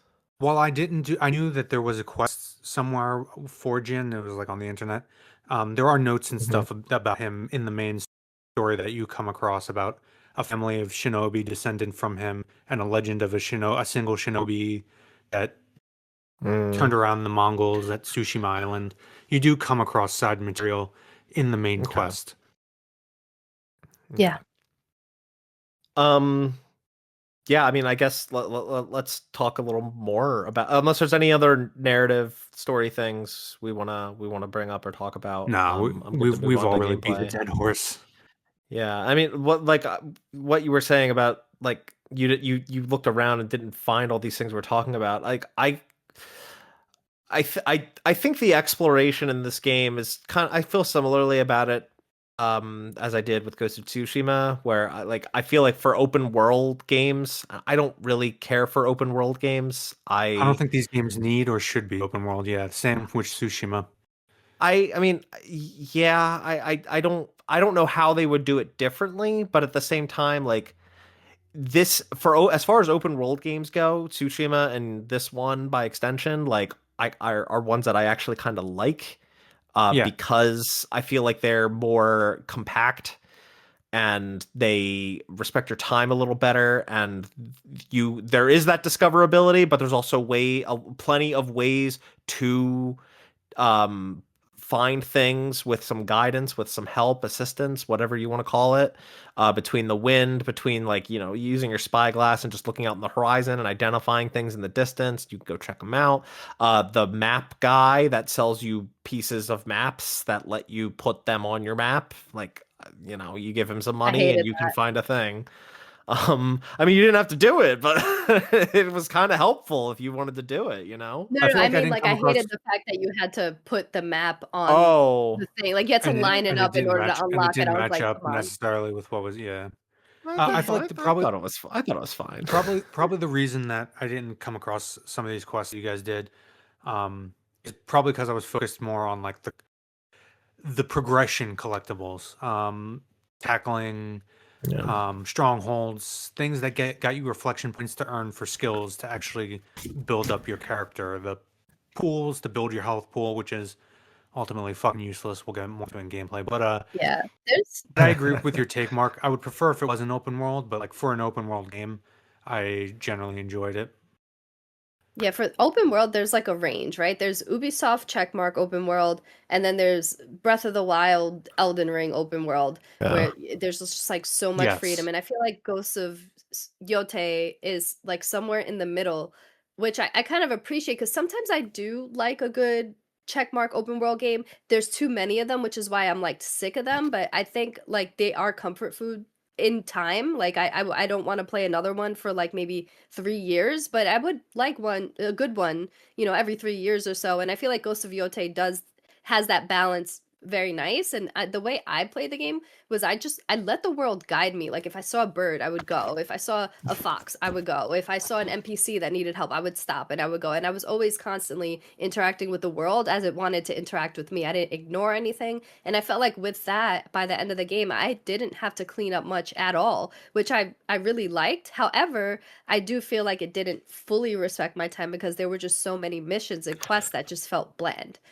So it structurally, I liked it. I liked how it guided me, but I just felt that the missions themselves, the side quests, for the majority, were just not interesting enough for me to justify the time.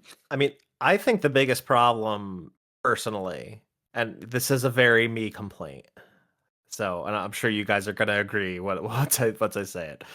The two main things, the two main rewards you get for the vast majority of the content in this game are either aesthetics, like new masks and new hats, and charms.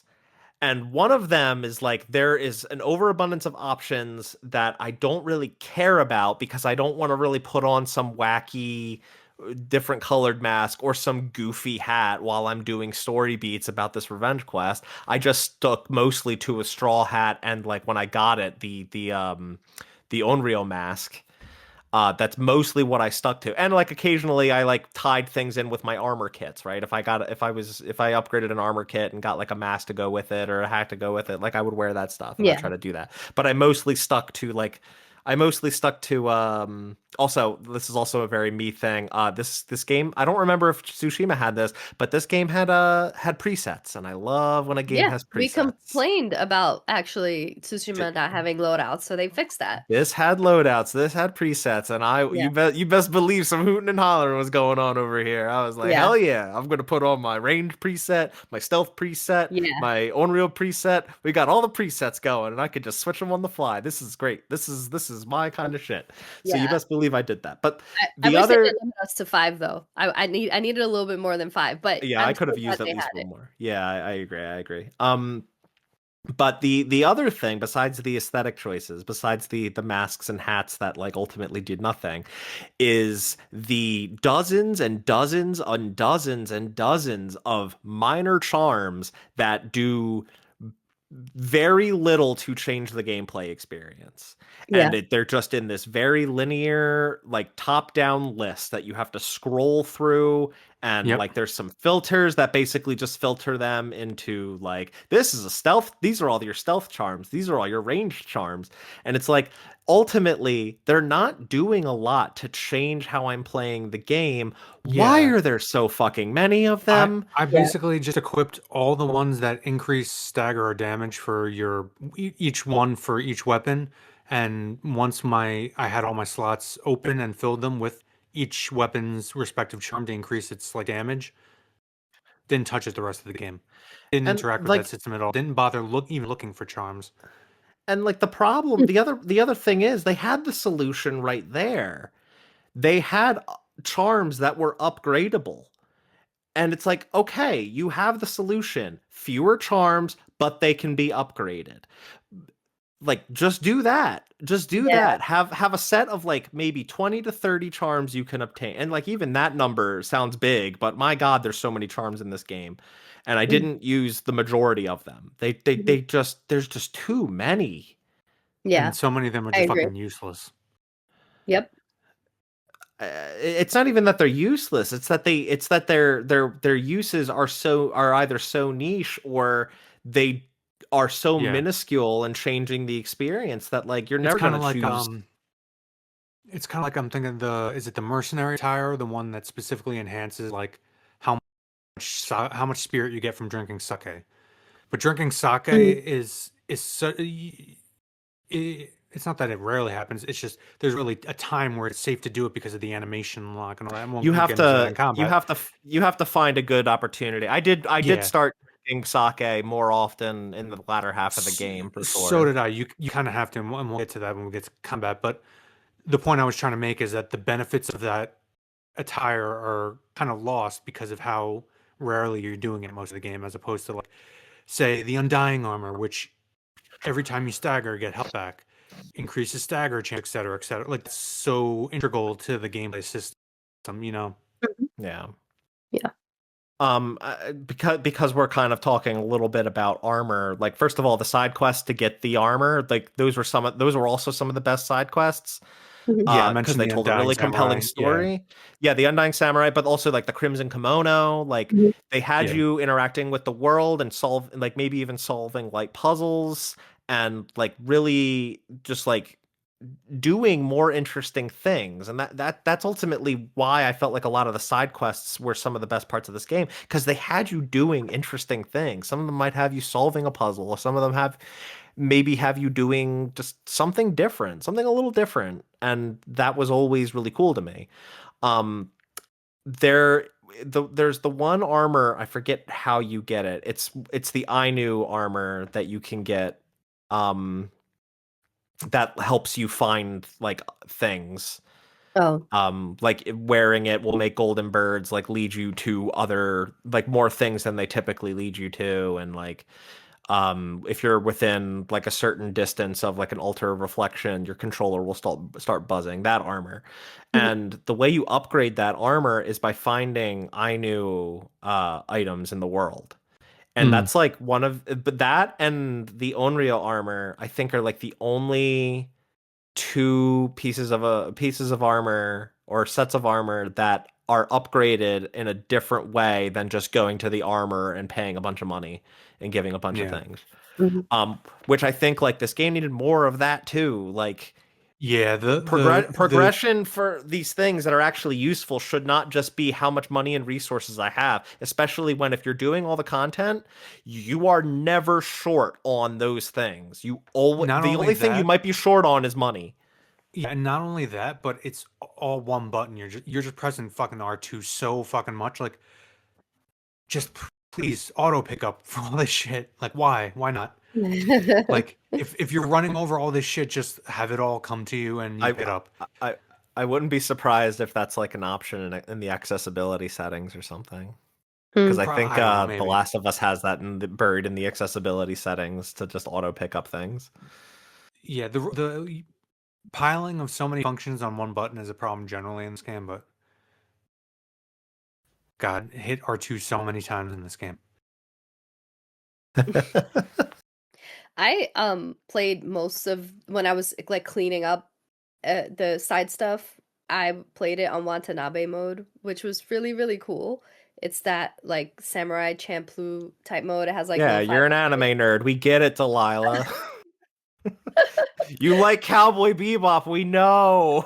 Whoa, whoa, whoa, Well, whoa! I'm the it Cowboy didn't feel Bebop like Cowboy aficionado Bebop here. at all, but yeah, it was very Samurai Champloo, which was really cool. It actually Yeah. made me enjoy exploring a little bit more. Like it reinvigorated me because at a certain point I was like, all right, can we like finish this? And then doing that mode was like, okay, like I could lean into Yeah, this a little bit Hmm. I probably would have hated this game a lot more if I wasn't playing on Kurosawa mode the entire time. again. Hmm. I also feel like the spyglass was completely useless. I thought they were going to use Oh it my as an God. No. opportunity to ping. No, I thought it was I used it quite a bit more than I expected to. It took a little bit before I started to, but once I like if I reached a high vantage point, I would take out my spyglass and examine the horizon, and I would be able to find a bunch of things that I didn't know were there to then go and do when I'm exploring the map. It's funny I guess Um because I guess Metal Gear has me spoiled. Metal Gear Solid has me Yeah. spoiled with like pinging things. Oh, you're talking See, about from that aspect that you Yeah. couldn't. yeah. Yeah. I do think that that feature came that and the upgraded like Onryu stance came way too late in the game. Mm.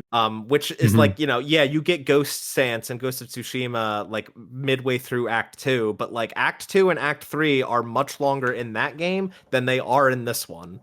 So, Yes. like getting the Onryo stance like upgrade in this game felt very, very late in the game to be getting that. Yeah. And like and alongside that, the ability to like crouch and like listen mode or whatever you want to call it, the ability to like kind of see where people are in camps. Like if I had realized I was going to get that in the game, I would have done a lot fewer things in the world.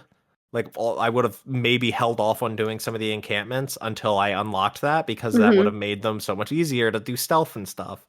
Not that it Yeah. was ever really hard to do stealth, but No. it would have made it Throughout easier. the entire game, up until you unlock it, I'm like, I'm pretty sure there's supposed to be this function here, and I don't know how to use it. And then it gets unlocked. A lot of that stuff, a lot of like random things like kunai that you kind of have to like find a side quest to get a lot to unlock. It's way too scattered, way too like I mean, I I don't think know how to describe to an it. extent, I think that that's good. It rewards exploration in a more meaningful way than getting a new hat or a new mask. Like unlocking a new ranged weapon is a lot more rewarding, Sure. and it's a lot cooler of a thing to get. I would agree if the Um, game was geared towards pure exploration. Like if the game was you start as a man with no or a woman as no name with no name, there's no background story and you're just a wandering Ronin looking for work for coin and you wander around the world and pick up all this stuff, that yeah, makes more sense. This is like a linear you're story where you're directed to places and can easily miss a lot of. and yeah, I get it. I get it. It's like those things are more rewarding and better, but it's still a problem because um you do have to you have to discover them, and typically the game isn't really allowing you for much discoverability like outside of the main plot, I guess is And what I'm especially if you are thinking. mainlining it and you're just fast traveling between the places you need to go for the main story, like Yeah, you'll miss just like 75% of gameplay options. but at the end of the day, like that is on the player to actively seek out and do, right? And I definitely get it that it's like if you're not doing that, that's kind of on you. If you're just fast traveling between points just to get to the main story beats, like you're actively choosing not to do that exploration and maybe find something useful or something Sure. not useful. The problem is the disproportionate rewards. Like there are Yes. so many useless things, and the things that are good are really, really good, but are you gonna risk like It's hard to that going distinguish going what is off the actually deep. going to be super rewarding and what won't. Yeah, I mean, I think it helps like if you, with things like the kunai and the bombs and whatnot. I think they do give you like some sort of legend or myth or whatever, like one of those little card things in your menu to like go and seek out. So it's like those are a little harder to miss. Um, but like you have to go a little out of your way for some of the other things, and if you miss them, that sucks. But you Yeah. miss them, you miss them. Yeah. I had to Yeah. like force myself to use all the items because there's just so many. Which I like. Like I like to experiment, but I had so much fun with just the katana and just switching the weapons depending on what weapon type I was fighting and using the parry and the dodge and the block system. I feel like that Well, was all very good. I think this is a good segue into combat. Like, let's talk a little more about the combat. And Delilah, like, what made you love this game's combat so much versus maybe say Tsushima's combat? Well, it was definitely cleaner, so I felt like the response time of the dodging, the response time of the parrying, of the blocking was just more on point. Sometimes with Tsushima, I felt like when it would lock onto certain enemies, it would feel a little janky. Like I would try and lock onto this enemy, but it would go to that enemy instead. Or if I would try and like parry or do my what's that attack? The standoff. I felt like the Mhm. timing was off, whereas here I probably missed one standoff because I was scratching my nose, but like I didn't miss any because I felt like the timing of the animation and movement made sense. So it was just very clean and refined. And yeah, I don't remember in Tsushima there being like the color sort of indications of whether you should block or parry I or think those were dodge. there. Yeah, They I think were? They were Yeah, I there. don't know. I think so. I don't remember Yeah. that color coding being as apparent in Tsushima, but it's been a while since I played it. But Yeah. I don't know. I just felt like overall it was more refined, and when I did use the tools, I found it to be fun to use, which I did in Tsushima as well. And I really liked the combat in Tsushima. I'm not saying I didn't. This just felt like a more refined version of it. Also, the animations were incredible. Like that's when Atsu felt like an Onryo or felt like a like a someone on a revenge quest is when she was doing those cool combat animations that just didn't translate obviously I into mean, cutscenes and performance. you know what I like I loved this in Tsushima and I loved it here is swiping right on the touchpad to like after a fight, swipe right on the touchpad and she'll do like a cool little Or thing to get the yeah. flick the blood off her weapon and Yeah. then put it away. And I always loved that in Tsushima. It was just as cool here, and then you get to do it with a bunch of different weapons too, so it was really cool. Yeah. Jason, your Um, feelings on the combat, I guess. So my first, I'll just throw out here, and this is not a criticism; it's just a more of a taste thing. I prefer the stances and the focus on the katana, the katana, and learning the different styles in opposition to just getting a bunch of weapons. I do agree with, or I should say, I didn't really notice it being cleaner. In fact, I thought quite the opposite because you have such a wide variety of animations, speeds at which the weapons are going when you attack, variations in combos. There was a lot more room, and I did find that when I'm trying to switch weapons during combat, there was a lot more mistakes. Not mistakes. Like I'll hold R2, hit a button, and the game will register a different weapon, or it won't switch at all because it's in the middle of the combo. A lot of animation locking. Um, it also created a scenario where you get swarmed. The difficulty in this game, there's a lot of artificial difficulty, which I generally hate. The main thing is health pools, which we'll get to later, but with regards to the weapon system, you'll just get surrounded by a swarm of enemies that are all using different weapons, and you got to use each one, but you don't really have the opportunity to do one the other, pick the correct one because you're surrounded by a fucking each different weapon, and other weapons. One weapon will leave you super vulnerable to this weapon. There's nothing you can do. Targeting gets hard. This is more towards the end of the game again when they're trying to crank up the difficulty, so they create this artificial difficulty by swarming you with different enemy types that all have really high health pools. It was definitely more enjoyable early on, when enemies So would die pretty quickly. But as you go through the game and the enemy health pool just kind of rise, the more powerful you become, which renders that useless. Same with your health pool. There's no reason to increase health because you die in the same amount of hits. It just the enemies become bullet sponges, and it becomes more irritating than anything. so I guess I'm somewhere. I wouldn't say I'm somewhere between you guys. I definitely lean more on liking this game's combat a little more than Tsushima's, in the sense that both kind of use, a rock paper scissors system, where you're supposed to use certain stances against certain enemies that are using certain weapons. Like this stance is more effective against this enemy type. And in this game, this weapon is more effective against an enemy using this weapon. It's the same thing. It's just a little more. It's a little easier to, I guess, acknowledge and identify in Yōtei than it might have been in Tsushima. But it's ultimately the same system. I think of the situations you're describing, Jason, and I definitely felt that way at a certain point until I started to acknowledge that this game, and I do kind of feel that this is somewhat of a not a flaw, but something that doesn't drive with me. And again, this is probably well documented on the show by now, and among us, that this is something that I feel strongly about. There's too many options.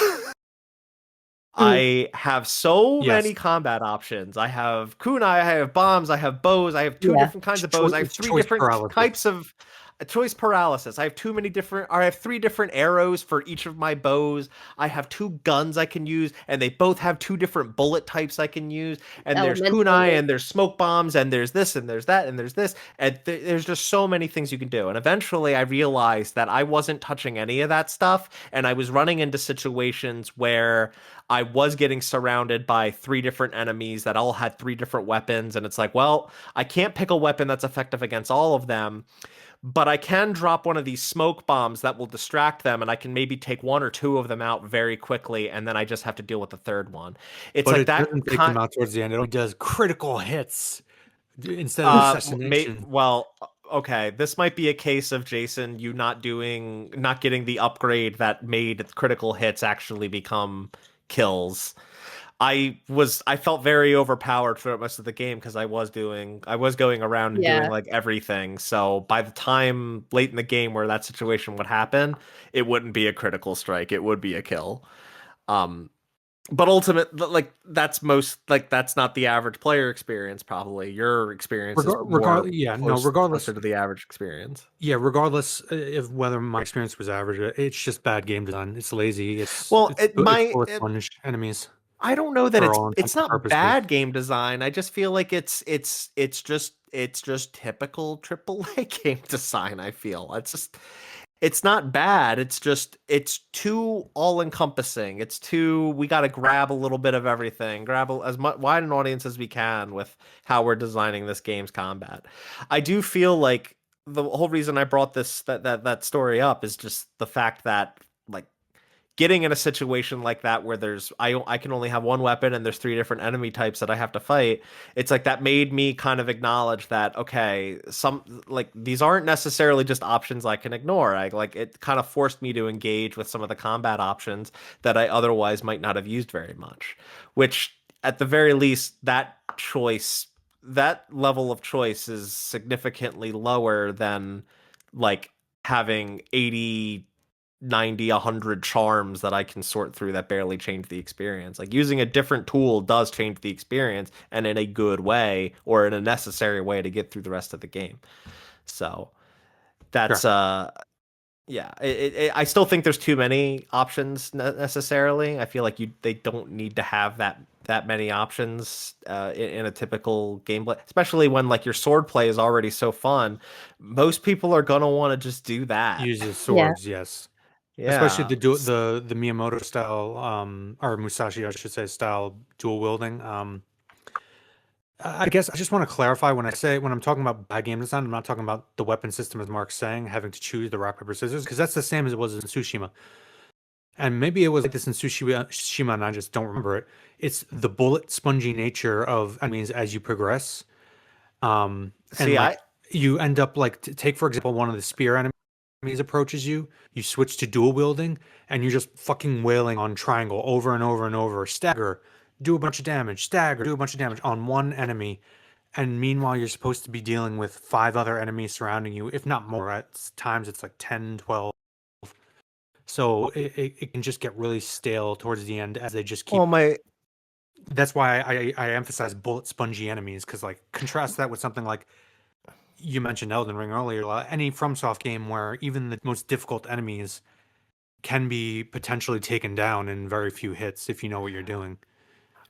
Well, I guess the point that I'm get driving at, Jason, is that it forces you to use some of those additional tools, so you're not just mashing triangle. But I almost feel the opposite, where I felt in Tsushima the enemies were more bullet spongy, and like it might be a case of I was keeping up on my upgrades more in this game than I was in my first run of Ghost of Tsushima. It's just that was so long ago that I don't really remember. Um, but I felt like those enemies were spongier by the end than anything in Yōtei. I overall felt Yōtei was a very easy experience. There were some exceptions, like the guy, the dual wielding katana guy. What the hell is his name? He was The guy at tough the top of Yōtei? Yeah, he was tough as hell. I forgot what his name was. I think it started with a T. Jeez. Yeah, but that fight was easy too. You just had to have the right armor and parry Bro, him. I thought that shit was so hard. Even Oh, I had to look up are you builds. guys? Is that guy? He's supposed to basically be Miyamoto Musashi, like the famous Japanese swordsman in real life. For those who don't know, but he was famous. Musashi was famous for the dual wielding technique. Um, Takezo the Unrivaled, that's his Yeah, name. Takeza, yeah. he's the one you unlock at the end of the game, right? Yeah, he's like Uh, one of the last bounties, I think. If I'm no, not I mean mistaken. I was able to fight him before I even finished Act 1. Okay. And I Oh. had to I tried and then I had to put it off because I couldn't beat him. Oh, maybe I know that's that why I there thought is. he I was know that there is a fight in here, the dual wielding that's supposed to be based explicitly on Musashi. So It might have been this guy. He's the guy that you unlock after you do all the dueling trees, and then you can find him, and he like you go and fight him at the top of Mount Yōtei. yeah, that's probably him. Okay, yeah, that was a really really hard fight. it was probably Yeah, hard because it's you fought supposed to him be so because it's supposed to be early. fucking Musashi. Yeah. I mean, yeah, I know it's supposed to be, but man, and it was a fun fight. It was really cool. It was just the only thing that really felt like a challenge, Yeah, like a I real agree. serious challenge in this And game. you know what? To What this one? credit, like I'm so fucking sick of every game trying to be from software and having this like crazy sweaty combat, which don't get me wrong, I like it, but it's kind of like refreshing to see a game that's like simple and not so sweaty, but still fun. Yeah. The only reason I brought it up is just to illustrate that you don't need to just endlessly increase enemy health. It's artificial difficulty, and it's frustrating. I mean, on the health front, I'll definitely agree with you because increasing your health and then enemies dealing increased damage kind of Damage, cancel each yes, other out. yeah, exactly. That's what I said earlier. It's pointless. You don't need to go for the whatever you call it, the sauna Hot things, springs. the hot springs, yeah. Well, I mean, if And you increased health don't, because it's pointless. if you don't do that, enemies are still going to deal increased damage by the end of the game. It almost feels like a But necessity to so that you're you always scaling with die in a those few hits enemies. anyway. Yeah. I Like don't know. especially like Saito, like if you the one move Saito does in that final fight, if you don't know how to counter it, you get stun locked and you die in the hits every time. Um, that's another thing. Animations can be a bit quirky with the enemies, and enemies can glide. Like you think you're out of range of their attack because of the range of their attack, and then the enemy just fucking not teleports. They just slide over the enemy figure. So there's no actual animation, and the range can get kind of wonky. This is more of like a problem in the one-on-one fights than the just general combat. Um, Mhm.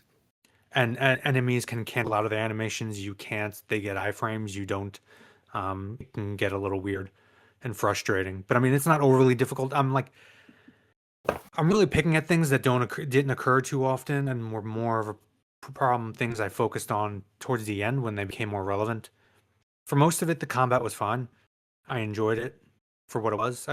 I enjoyed being able to use my katana and switch stances in the first one. And that's just a preference thing more than anything else. Yeah. Yeah. What did you guys think of Zeni Hachiki? Oh, I was fine. Yeah. Didn't hate it, didn't love it. It was all right. Yeah. I liked it. I thought it was pretty fun. I mean, not I like it's no Gwent, but like, you know. Yeah. I do want to call it. You guys kind of poo-pooed this earlier, but this is another thing that I really like about Sucker Punch is like I feel like they're one of the few first party developers that is actually utilizing the features on the controller. Like Sucker Punch with Infamous Second Son actually used the touchpad. It was one of the only first party PS4 games to really use the touchpad in something other than a big fucking button. I like Well, that. I think thankfully that's here they cool. had thankfully here they had the good sense to give you the option to just skip it by holding X, which I did every single time. So What like cooking? yeah, everything. I mean, I just Music, think I don't want to interact with it any of just it. takes too long, but eventually I did start skipping it. But I did enjoy it, like, you know. I I mean, didn't. it's not really Sucker Punch's fault. It's a useless thing that Sony put Yeah, on the but I controller. like if they're gonna do, but like also with the I bring this up because they actually use the adaptive triggers like with Zenny Hajiki, and like the pressure sensitivity and how much you pull that trigger back and let it go, and it determines how strong your flick is. The only other game that's really made really good use of those triggers to come out of Sony, in my opinion, is Returnal. And I fully expect Saros to be very similar in terms of utilizing those features well. Astrobot Um, too. yeah, okay, yes, you're right. Astrobot as Did well. did the DualSense 4 have a touchpad thing? Yes. Or Okay, the DualShock 4 did, yeah, yeah. did Concrete Genie not use it as like a painting thing? I feel like I See, remember I liking wouldn't. that. I think you're right, and like yeah, to your credit, yeah, that's another first party Sony game, but that was also in an era where Sony and PlayStation were willing to let like really small developers in their under their house make really small lower budget games that were more Yeah, artistic and doing more interesting things. We wouldn't get a Concrete Genie today. 100% we would not see a game like yeah, that come it's out of Sony sad. today, which sucks because that game is really good. I'm glad you brought that one up. Yeah. What did you guys name your horse and wolf? Do you remember? I don't even I remember did. because Yeah, honestly, it didn't matter in the end. But yeah, Mochizuki was my horse. me too. I was like, oh, And Mochi. yeah, and shit, what was the name of, I think it was whatever Fang Yeah, is was my Kiba. wolf. Oh, I did the same Kiba, too. yes. Yeah. Okay. that's another Okay. kind of like pointless choice. I mean I again I that one I kind well that one I kind of like because it actually sticks with you, you know? It's not like But you don't hear her say the name. Like she says the name of your horse pretty much almost every time you Yeah. get on your horse. oh, Yeah. I didn't even notice. Okay, Oh, yeah, well, it might have been because you were playing in Japanese, but anytime she got on the horse, she'd be like, "Come, Mochizuki," and like that was a thing that stuck with me the whole time. I See, mean, you know what's the pretty funny oh, about sorry. that Hmm. is that you can get on like a random horse in the wild and she'll still call that horse Mochizuki. Did she? She never Yeah, did that for me. But I Yeah. didn't. I didn't yeah. get on any other horse other than my own because I didn't want to leave That's my horse yeah, behind. I did once because I was being lazy, even though you could just call the horse. I was like, ah, whatever, I'm gonna get on this horse. And she called it Mochizuki. I was like, that's not Mochizuki. What are you talking about? Whoopsie. Yeah. Oh, one other thing that I wanted to bring up that I thought was really underutilized and like could have been really promising, but was what ultimately felt like a pointless feature. Was the ability to like flash back to the past, like when you're at home and like in certain areas just around that opening area you could press and hold the touchpad and it would go back to Atsu as a kid, Oh, like having a right. memory, like a Mhm. memorable experience. And I feel like they only did that in like four areas, like Yeah. four little spaces basically in the same area. And I'm like you could already see the limitations like very plainly, right? Like she grew up there, of course that's where she's going to have childhood memories. She didn't really go to many of the other places, and if she did, like they could have contrived some way that she was in Ishikari Plain with her father for like something, or in Teshio Ridge with her mother for something. They could have added in some things to make that feature a little more worthwhile, but they didn't. It felt very just Baked. there Yeah. for the beginning and for a few little side things that gave you a headband, and then they said, "All right, you say Like goodbye if to you that really wanted feature." to lean into the bounty hunter thing, could have made it kind of a Witcher-esque. You got to solve where this person's been, where they're going, headed through clues. Hmm. But no, But I know like you might not I thought that this was more significant than it sounded, but at the end it became more significant to me when I discovered something, which is what color horse did you pick? your mom I was think black. mine was white. Oh, okay. Yeah, I chose the black one because I always go with black horses. I think of Shadowmere from Skyrim. But Mhm. I I chose the black one and then I kind of regretted it because the Or golden one Acheron, you can yeah. actually visit, and it's like very like cute and affectionate with you because that was your first horse like growing up. And so I kind of Mm. felt bad abandoning it. Well, So see, yeah, that's good why on it's- you for picking the yellow horse. That's why I I'm said just the glad name. this game didn't give you a deluxe edition exclusive horse. Oh yeah. Or at least I don't I think it did. I don't know. I didn't have a deluxe edition, so. I say it's another meaningless choice because like you could have had the story pick the name for you, and then have that name Yeah, but set and build it. it's Hold on, a and then build a relationship with that horse, and then have a moment where she has to choose to like use the horse, sacrifice the horse, use it, jump it off a cliff, knowing it will die to get her revenge. You know what I'm saying? Oh Something like no. Shadow of the Colossus, I Oh where mean, it's like didn't actually Tsushima kill impactful. off your horse? Yes, it did. That's why I'm bringing it up. Yeah. yeah. So did Also, I'm sorry, Delilah, go ahead. no, God, I was just gonna say another example of that, but it's a spoiler, so never mind. Oh, okay. I just want to call out real quick. I was 100% incorrect. If you have the digital deluxe edition, you do get a digital deluxe horse and saddle. God, what color is it? I don't fucking know. I just went to the PlayStation store to see, like, hey, actually, I don't have the deluxe edition upgrade. Does You it know, give you a horse? And it it, does. Crazy. it's fucking hilarious. It's fucking hilarious how much emphasis this game puts on what's the word I'm looking. I'm having a brain fart. Just purely aesthetic rewards and all the different like costumes and saddles and weapon things. When one of its biggest draws is the Kurosawa mode, which I played the entire game in, and it's all just fucking black and white. So like all that Yeah. shit is just meaningless, and I didn't even bother pursuing it. I Yeah. mean, I think if you're into that kind of thing, it's fine. I'm not into that kind of thing, and that was 90% of the rewards you could get. No, I The know that's why. only Yeah. Yeah, the only one that I like, loved because I'm a sicko like that is the stuff that makes you be able to cosplay Sly Cooper, and that's my kind of shit. Um, hey, speaking of, did you guys when like finding shrines and like going off the beaten path, exploring in certain places, did you find graffiti on the walls? Can't Like remember. like paintings on the sides of rocks and stuff? No. Yeah, I did. I do remember seeing a Yeah, painting. Yeah.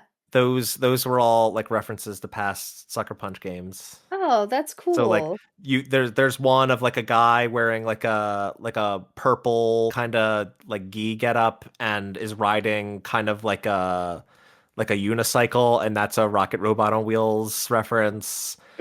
There's a fox and a raccoon kind of encircled around each other at one point, and that's Sly Cooper and Carmelita Fox.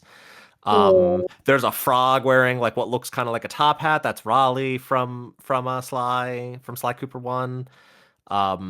There's one that's like that's Cole from Infamous, kind of holding like a thing that kind of looks like his like electric rod thing. There's a bunch of these, and I loved that. Like Yeah, that's really cool. That's it's cool. not something Yeah. you need to find or part of any collectible. It's just like you stumble into a corner somewhere and there's this painting on the wall, and it's like oh shit, I get that reference. That's so neat. Yeah, Sucker Punch is good at that. They did that in Tsushima too, but it wasn't just for Sucker Punch games. It was like PlayStation games like Bloodborne and Horizon and stuff like That that. Yeah. was yeah, that was well that there was something in the DLC for Tsushima and Iki Island. There were like Oh, the Iki Island. these really obtuse puzzles that would give you armor that was themed around like other PlayStation properties, and that was really cool. But I felt like those puzzles were a little too obtuse. Yeah. Um, but yeah. Is there anything else you guys want to talk about before we wrap this bad boy up? No. Okay. I do want to say real quick, like Jason, you keep harping on the pointless choices of like naming things, but like Tsushima had that too. Oh, it did for sure, but it also Yeah. had, you know, really, really, really fucking good core. I mean, yeah, but the point being, those are choices that I find a little more meaningful just because they stick with you. Like they're minor, they don't ultimately do You anything, might, but like yeah, it's a personal choice, you know? you might be right that I only look unfavorably at it here because the rest of it was such a mess. You know, I feel like you And opened this show being like, I liked a lot of things. I surprisingly enjoyed a lot about this game, but there's a lot of things you well, didn't it's like, and then because I we've have no talked idea mostly what you about actually liked. because as I said, I enjoyed the combat. It wasn't like the greatest thing ever, but like Yeah. even though I made sure to put my critiques of the combat out there, like the base of what it is, I do enjoy, and I concur with that base rock paper scissors thing. Is it the most complex thing? No, but it's enjoyable. Okay. I enjoy the aesthetic. I enjoyed the setting, even though I felt like it was totally misused. This thing is probably the biggest thing where it's it's a setting that I fucking adore in so much media, and yet here I felt like it was just wasted. It's kind of where I'm saying like it's things I love mixed with things I really hated or was disappointed in. Okay. Well, yeah. Is there anything else you guys want to bring up before we go into the final question and then wrap this show up? I like the music as much as I did in Tsushima. I feel Like like there it was was. one like Western themed music song that I liked, but other than that, I just thought nothing would stand out. I feel like it was overall on par. I did see that the composer for this game is different than the composers for Tsushima, but I mean, it was fine. To I think the Delilah's, shamisen as an item to use like was pretty cool, and I I wish think it to was Delilah's almost point more. about the music, there weren't as many like dramatic moments that you really cared about for the music swelling, like for you to really remember it in the same way there Yeah. was Tsushima. Um, I and mean, like a lot of it is repeating the same song over and over again. I Yeah. mean, I'm just mostly bored with a lot of modern AAA game scores nowadays. Sure. Unless it's composed by Masayoshi Soken, I sleep. Um, Yes, we do. Mark and I have particularly high standards in the realm of game that's scoring. Yes. true. I mean, I in general, I find a lot of Japanese composers scoring music for video games. They don't go for this filmic, cinematic, like it's got to be a film score. They go for catchy melodies and tunes and like Oh, can sure. still use that to great effect. And I feel like Uematsu was directly using prog rock. He was basing a lot of what he was doing off of bands like Rush. yeah. And like, I mean, not to speak poorly of like Hans Zimmer, but I feel like Hans Zimmer like really just broke how a lot of composers for video games like compose their music because it's just like a lot of it is just noise, that dramatic noise. Wah. Yeah, I mean, maybe Hans Zimmer isn't the best example, but like, we don't get many composers like John Williams in film anymore either, and like we don't get many composers like Nobuo To be fair, Uematsu to be in fair, video to be fair to games. Hans Zimmer did compose classic soundtracks like Gladiator. So Yeah, yeah, like I'm not trying to dunk on Hans no, I Zimmer get what here. you're I'm saying though. just It is he has become a meme in his late for as time has video gone on. game scores, they just aren't. A lot of them are just not as interesting, and a lot of that is just dictated by how games are made and directed and kind of created now. They have these long dev cycles to make them longer, to make them more cinematic, to make them more serious, and the music is reflective of that. And that's kind of boring to me more and more as I get older. Hmm. I Unless you find your music composer on SoundCloud and hire him and create a masterpiece, generational masterpiece. Jesus Christ. All right. You guys ready for the final question? Yeah. Yep. I didn't think of anything like too creative here. Like we're getting a Legends mode, the multiplayer mode again. Like that was really fun in Tsushima. I'm sure it'll be really fun here. But do you guys think there's room for like a Iki Island DLC, so to speak, for this game? Like maybe something where Atsu and Kiku go on some hijinks or something. I don't know. Like, do you I guys hope think not. there's something like that? No? I hope not. You hope Yeah. not, but do you I'm think done. that it I might just They, happen? they want to better play they it better be fucking working on Infamous 3 right now. anyway. They already did And that. yes, I know that they're like kind of was an infamous. No, I mean an Infamous 3. I need some good superhero material, which is great segue. Thank I you, don't know. or you're welcome, Mark. I think well, that is a good segue, but like I don't know. I I think there could be something like more for this if they wanted to do a DLC. Like if you look at the map of Azo, which is modern day Hokkaido, it's just that it used to be called Azo in that time period. Like the that island is comparatively like I feel like with Ghost of Tsushima, you really explore like all of Tsushima scaled down to like video game size. In this case, it's a very small portion of Hokkaido, again, Ezo, that you're Yeah. exploring. And I feel like if you go east, there's a lot of land that could that it almost feels like maybe it is being reserved for a potential DLC where they have to go east for some reason. Um, so like It I probably think it's is, yeah. possible, but ultimately the thing that I want most for Sucker Punch is them to make something new. I think like they've made a lot Me of too. great new franchises, so I think something new would be great. So yeah, I mean, anything else you guys want to talk about before we close out the show? No.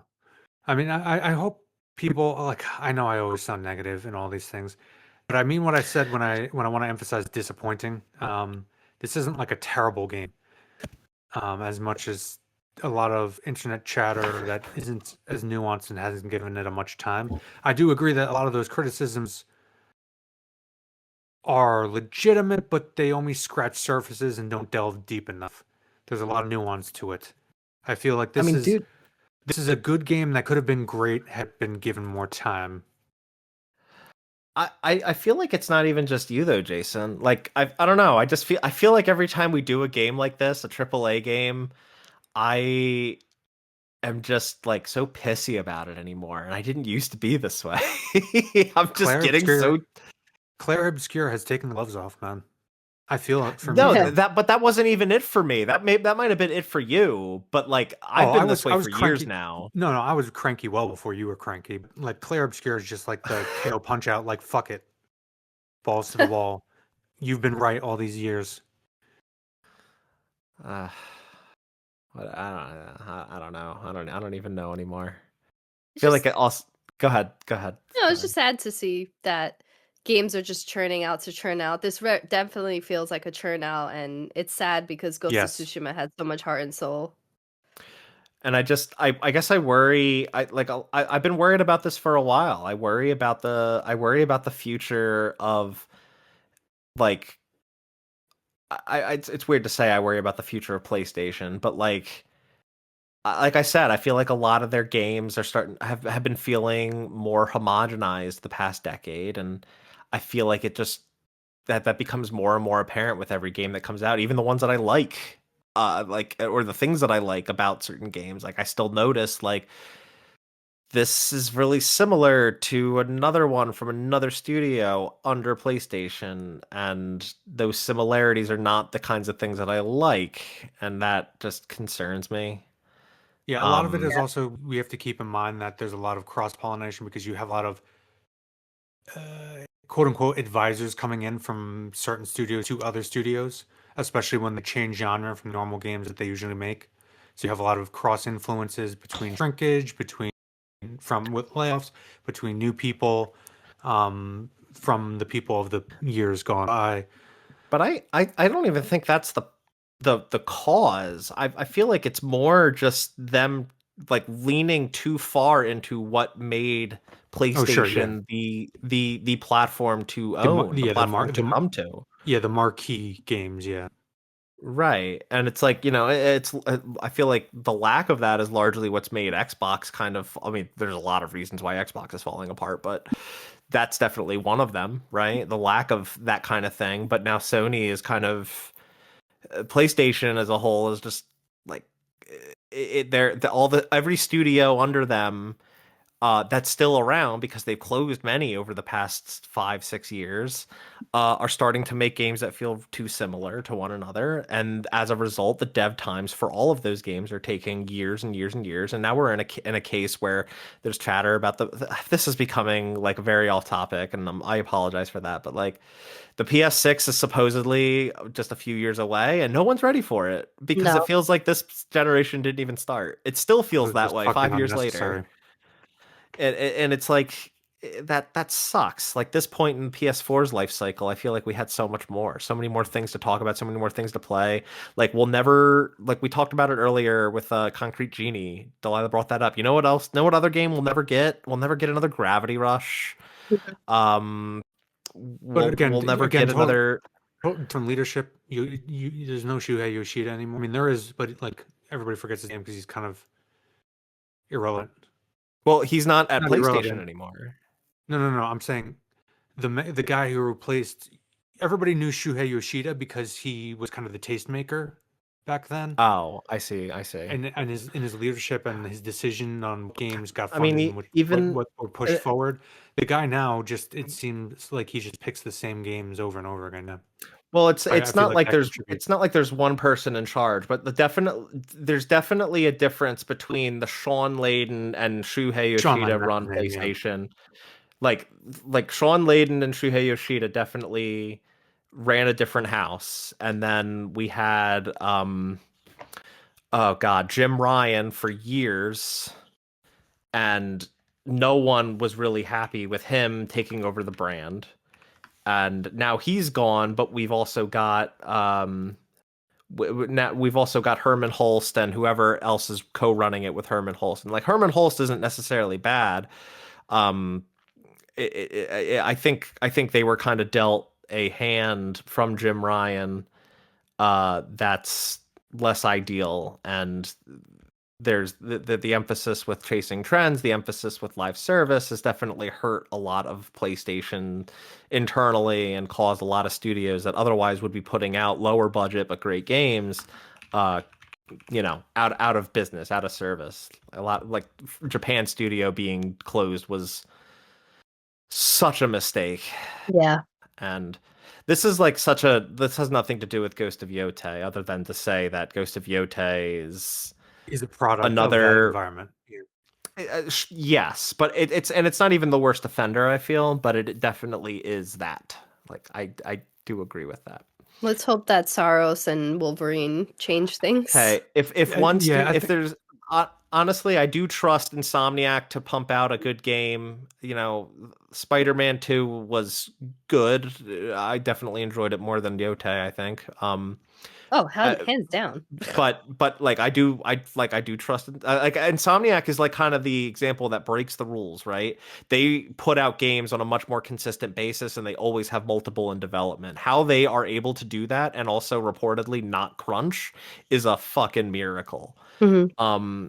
And the other example like Housemarque with Saros, like Returnal was so good and not enough people talk about it. Mm-hmm.